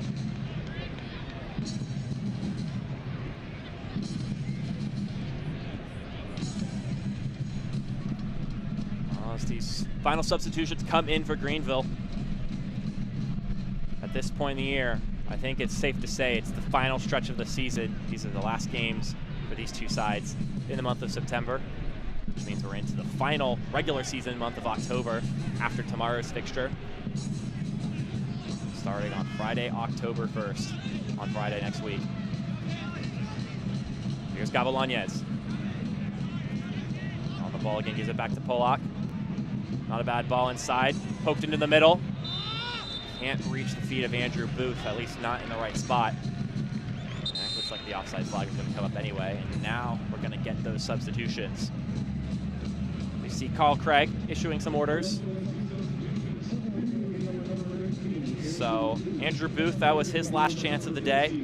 And coming in for him is Lachlan McLean, a guy who has been hurt for a lot of this season, but he's making his way back. And then Nico Brown made a huge impact last week and will look to do that again. Those substitutions brought to you by Festival Foods, and he'll come in for Morel. The Elkridge, Maryland native Nico Brown. And then Lachlan McLean coming from Sydney, Australia. Some coaches throughout the year have highlighted him as quite the huge threat, but they didn't really have to deal with him. But we'll see how he does coming off injury.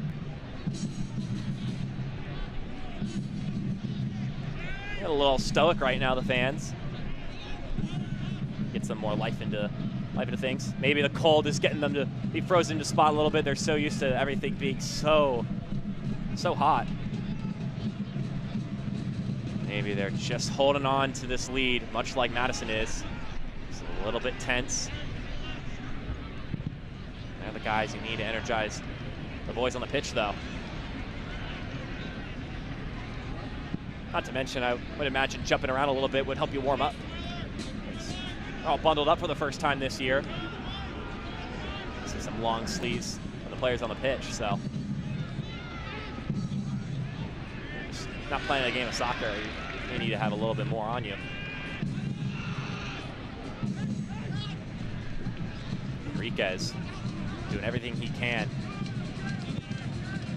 And this will be cleared out for a Greenville throw. Final 15 minutes of this game.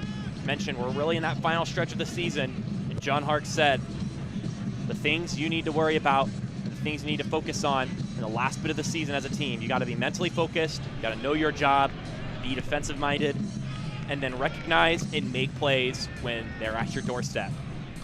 Can they do that here tonight so they can walk away with at least a point?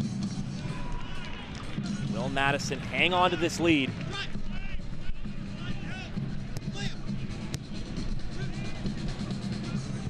Late game drama is not unfamiliar to either of these teams.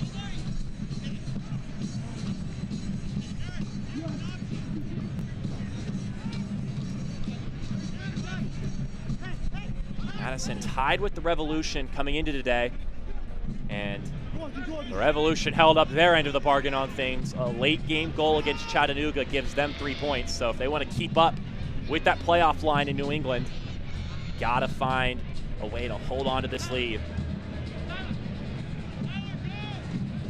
And if Madison wins, that would be the third team with 31 points. So, my goodness, that'd be Greenville in that group as well as New England. I mean, ever since like June or July, the table's been so tight. You knew that coming in that final month in October, things were going to be just a roller coaster, and it is setting up to be like that. Some of those fixtures up there, but don't want to get too far ahead of ourselves. This game is not over. It's far from it. And if you've been watching League One this season, you don't need me to tell you that.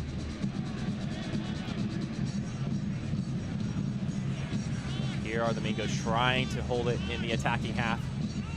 Something they didn't do too often in a lot of these draws that they've collected throughout this season. 10 of them to be exact. Gebhardt. He'll play it out to Allen. Not a bad ball in. The diving header goes off of the chest of what I believe is Fricky. Keegan was looking for it. Now, wouldn't that have been spectacular in front of the flock end? Already got an assist today, Jake Keegan. It's been over 2 months since he has scored a goal. We thought maybe he had broken that earlier today. I'm sure he can't complain with an assist. Brino, right at the edge of his penalty area, able to get on it.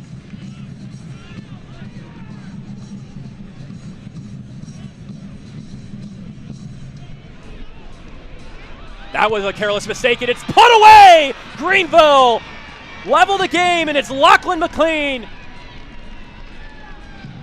He's back at it and boxing the corner flag. Oh no, Phil Brino lets that one slip away from him. And just like that, the Triumph have put things level here.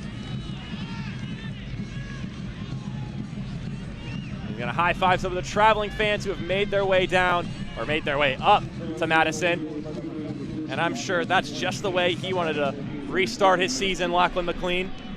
The Australian was his 3rd goal of the season. And Brino has to do better there. Look at it again. Just lets it get away from himself.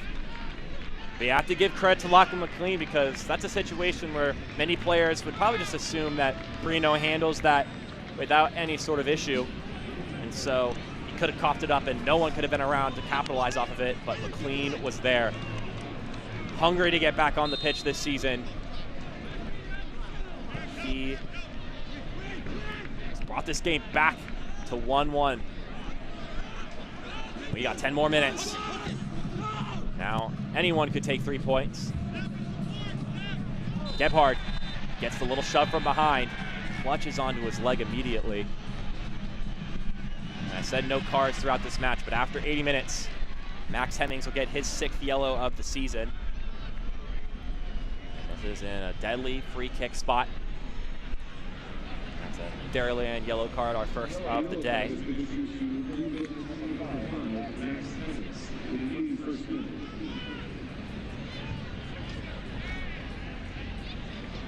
That again.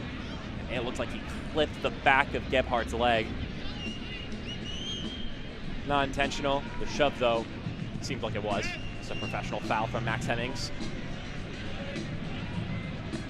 Gebhardt was in a juicy spot of the pitch, and sometimes you take one for the team. Vara and Walker will go between Eloy, Perez, and Paul Christensen. Eloy put one nearly on frame from a further distance. It's going to be a tougher angle, though. Can Madison respond here, moments after conceding? Front of the flock end.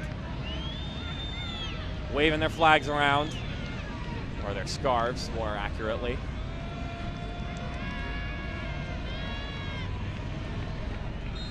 Might just tee it to Malloy to his left. Perez.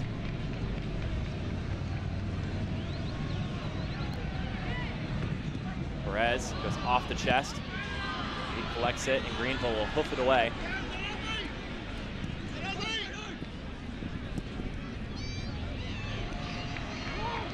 Good effort from Malloy to keep it in play. He's chasing down 3 players in the span of moments. That effort will give them the throw. Actually, it will be a Greenville throw. Must have grazed off a player in the process. Now here come the Triumph.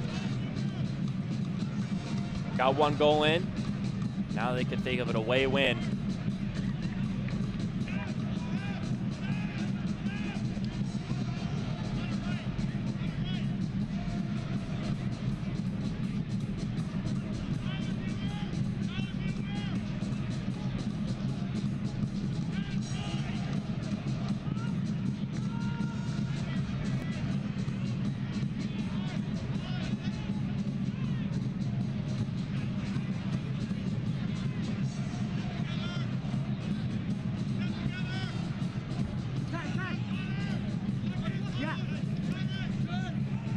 Drums have gotten louder. The Flock faithful trying to encourage their unit. But right now, it's Greenville on the prowl. Gavilanes. He's done well in this one so far. Curls in the middle. Hemmings with the shot, and that one, ooh. That was a low skater, and Brino dived for it, and may have been there if it were on frame, but either way, that's a sneaky good shot. There's that man, Aaron Walker. 2 braces this month. I don't know if you could argue anybody else player of the month if he could cap it off with a game winner.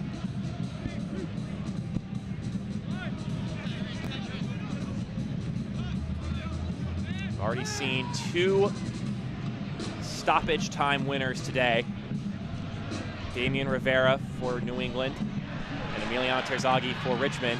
But here's Madison, talking a lot about Greenville momentum, trying to take some of their own, but in the end, that pass from Sierakowski is not on point. Talking about New England, his former team, getting the win today.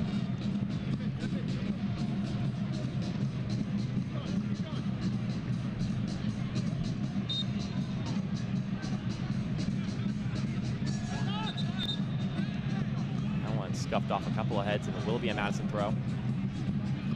It's between him and Ibarra.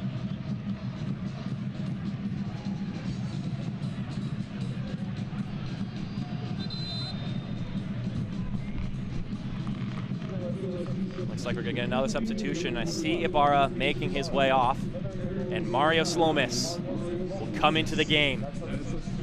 If there was any time for him to get back into the goal-scoring realm, wouldn't this be a time? Emiliano Terzaghi took his golden boot in this festival food substitution just earlier today. Is he looking for that unlucky number 13 today that has so avoided him?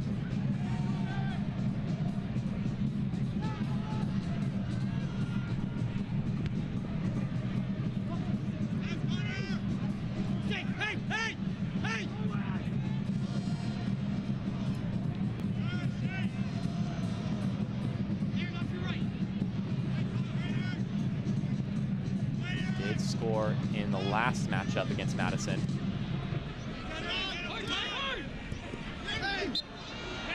Moyle gets tripped up and will draw the free kick, and he quickly retakes it. Here's Gebhardt.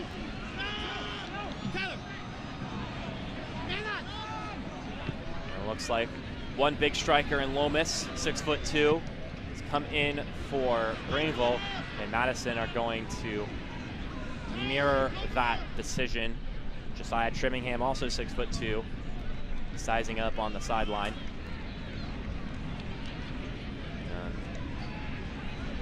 When the moment is right, he'll get thrown into this game. It'll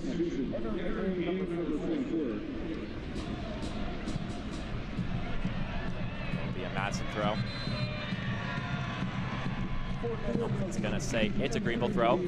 So Jake Keegan, the assister, and the other team flip-flopper, if you will come out of the game. Don't know if we're gonna see Carlos Gomez here today. So we get this festival food substitution. It's Trimmingham's 4th appearance of the season. He scored in his debut in 2021. Is there some Trimmingham magic? Much as the same question, is there Lomas magic tonight? And here come Greenville moving forward. It's Gavilanes. McLean to his left. He'll step inside. Get grabbed by Malloy, but he stays strong. He'll fire the shot himself, and that'll spin wide. Both these teams are throwing everything they can at it. I don't think either are content with just a draw. Gavilanes. Been rather electric here today. Obviously hasn't been involved in a goal yet, given that their score was off the mistake of Phil Brino.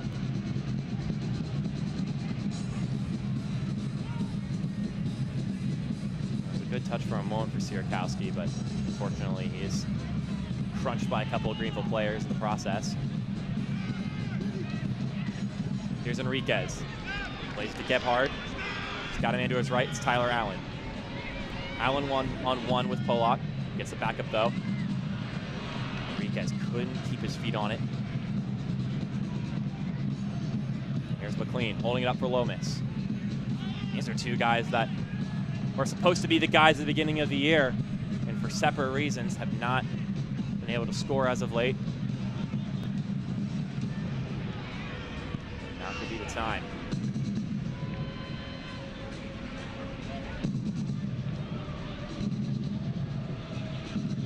Here's McLean. Sends it inside, a diving header. Eric Leonard once again continues to do the dirty work and get his hands involved, or get his hands dirty. Sierkowski gets knocked over, but it's fair play according to our head official, Nabil Ben Salah.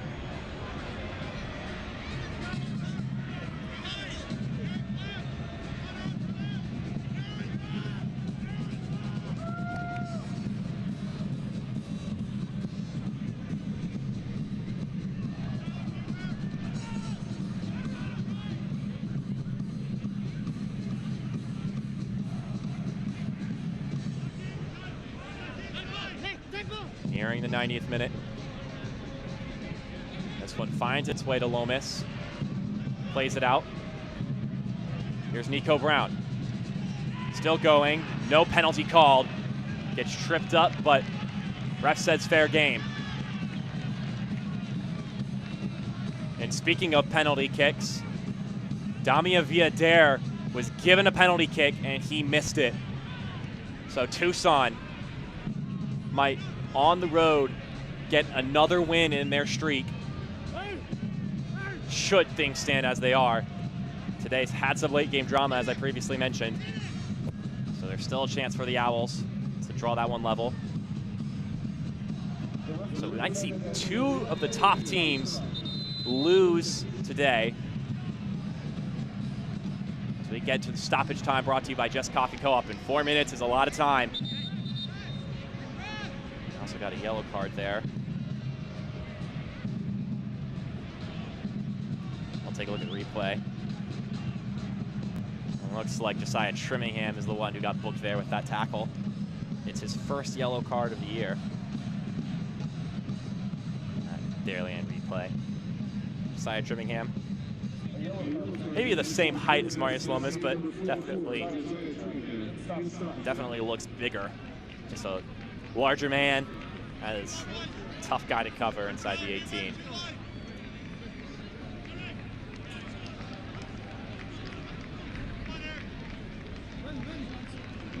Paul Christensen, 25-year-old keeper from Woodinville, Washington. He'll be the one to take this. Tobin walking off once again. He's going to get subbed out of the game. Coming in is Noah Fuson, so not quite a like for like, but maybe they pull Trimmingham back because Trimmingham does have experience on the back line. Tough luck for Tobin, but you also want to think about health and ensure that he could play in the future.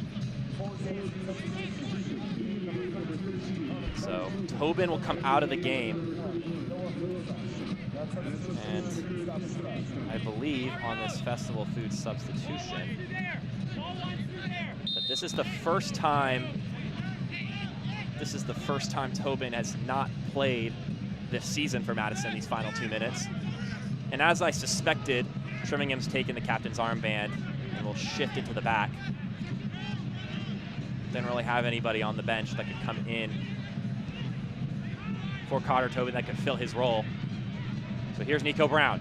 He fires the shot, and that is going to glide over the crossbar and hit the sign that says crossbar over there at the concession stand. There's Nico Brown. Scored the game tire last week. 3-3 draw with Tucson. We're looking to come away with a win in Nebraska.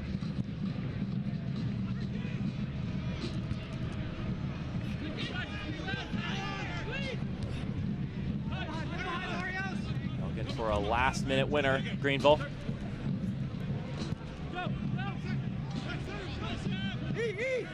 Should the results stand, that would be tie number 11 for forward Madison, which would put them solely in front in that regard. Only Chattanooga have 10 ties with them.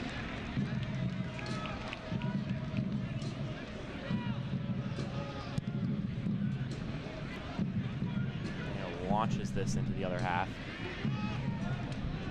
Madison running out of gas on the attacking side of things.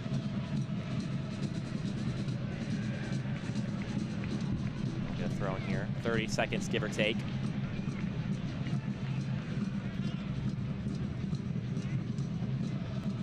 Enriquez can't connect with Perez. Fuson, a recent sub, gets his feet on the ball before everything is said and done.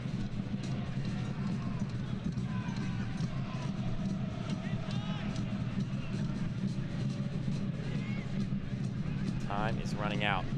We may not get anything else here today. Looks like Greenville is accepting of that. They'll take a point, I would think, when all is considered, given the fact that the goal is rather carelessly given to them.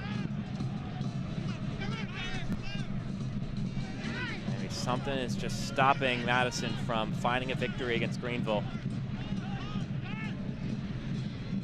Because Phil Brino's been so good all season and so reliable. Here's Gavilanes. His ball will get deflected.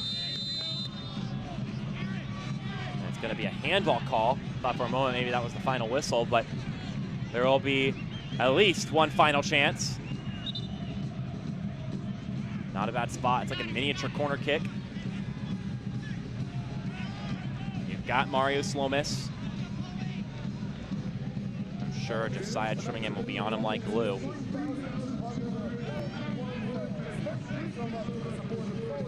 Heard over 3,000 fans at least here. The attendance today. Slomis will trot his way over to the penalty area. Issue some words to his teammates. This should be it.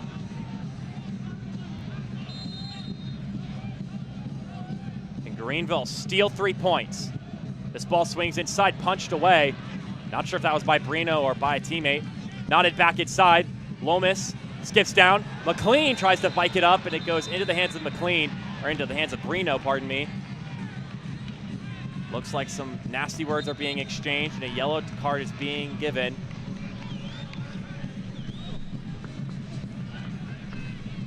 Figure out who that was given to in a moment. And that'll do it here in Madison. So the scoreless streak against Greenville at home has been broken, but a Phil Brino miscue results in a 1-1 draw, which means Greenville is still undefeated against the Mingos. And like I said earlier, after the final whistle, it's smiles, hugs, and handshakes between some old friends, Jake Keegan and John Harks. And other guys just maybe a little bit frustrated with the result, but Carl Craig going over it, giving him his handshakes and congratulations when all said and done. And I'm sure that Lachlan McLean is happy to get back on the field and back on the score sheet as he shares a nice little hug with Jake Keegan.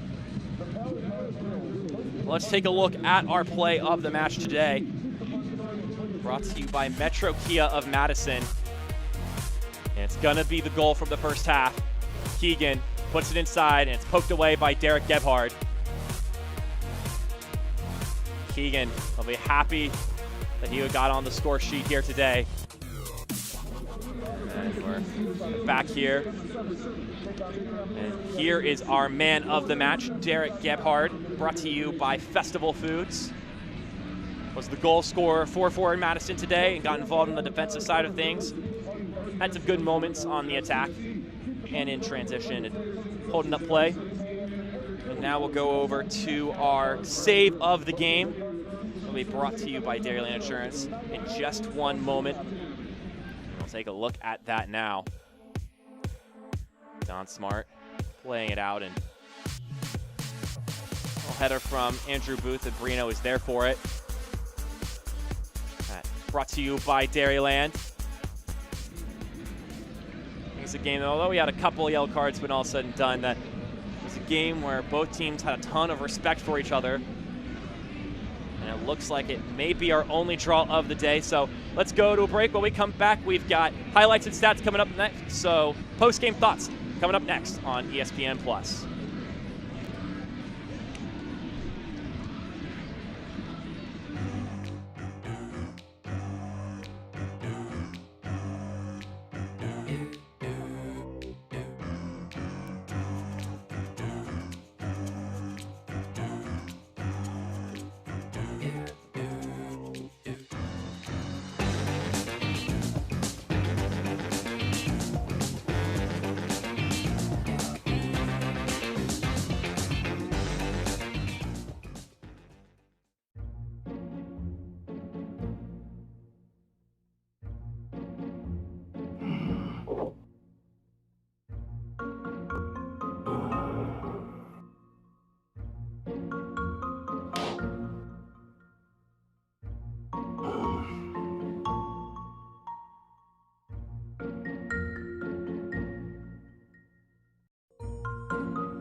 Welcome back to the post-game show brought to you by Rhyme. The final score, 1-1 between Forward Madison and the Greenville Triumph. Both coaches having their post-game thoughts with their team, and we'll give ours to this broadcast today.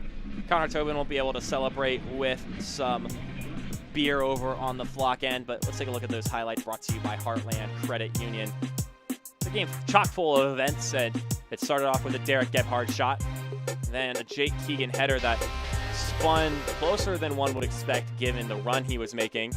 And then coming into this first goal of the game, a save from Christensen is then put back into play by Keegan and tapped home by our player of the match, Derek Gebhardt, notching in his 5th goal of the season. And Keegan will be happy about that, getting back involved in the goal-scoring side of things. And there's our save of the game, the header from Andrew Booth. And as time wore on, Greenville pressed, and sometimes you don't complain when that comes to your feet, especially when you're Lachlan McLean making your 9th appearance of the season. Lachlan McLean, the Australian, came to his feet and struck that one with authority, brought it level. Maybe some angst behind those punching the corner flags, but he's able to get back in the game for Greenville. Here are your full-time stats brought to you by Rhyme. Again, much like the halftime stats, even pretty much down the board, both sides had a good, fair share of chances, possession. Both looked promising. I'm sure Greenville will be happy coming with the point, given the fact that they couldn't score themselves, but maybe they felt they deserved at least a point, given their efforts. Now let's take a look at the Dairyland standings. The Tucson-Omaha game had 8 minutes of added time, so that game is still going, but this is, as it stands, should Tucson win that game 1-0, what the standings will look like. So Madison doesn't move. Richmond shifts up a couple of spots and are right behind the Mingos, given their victory earlier today. Everything is still up to chance, or not chance, but up for grabs when all is said and done. But with that, we've reached the end of today's matchup. A lot of fans came over 3,000 to watch an exciting match between the Greenville Triumph and Forward Madison. John Harkes and his crew will go home to host Fort Lauderdale. Carl Craig is going to go to Gillette Stadium next Friday to play New England Revolution. But for now, my name is Mark Schoenster. Thank you for watching for our broadcast crew. We'll see you then.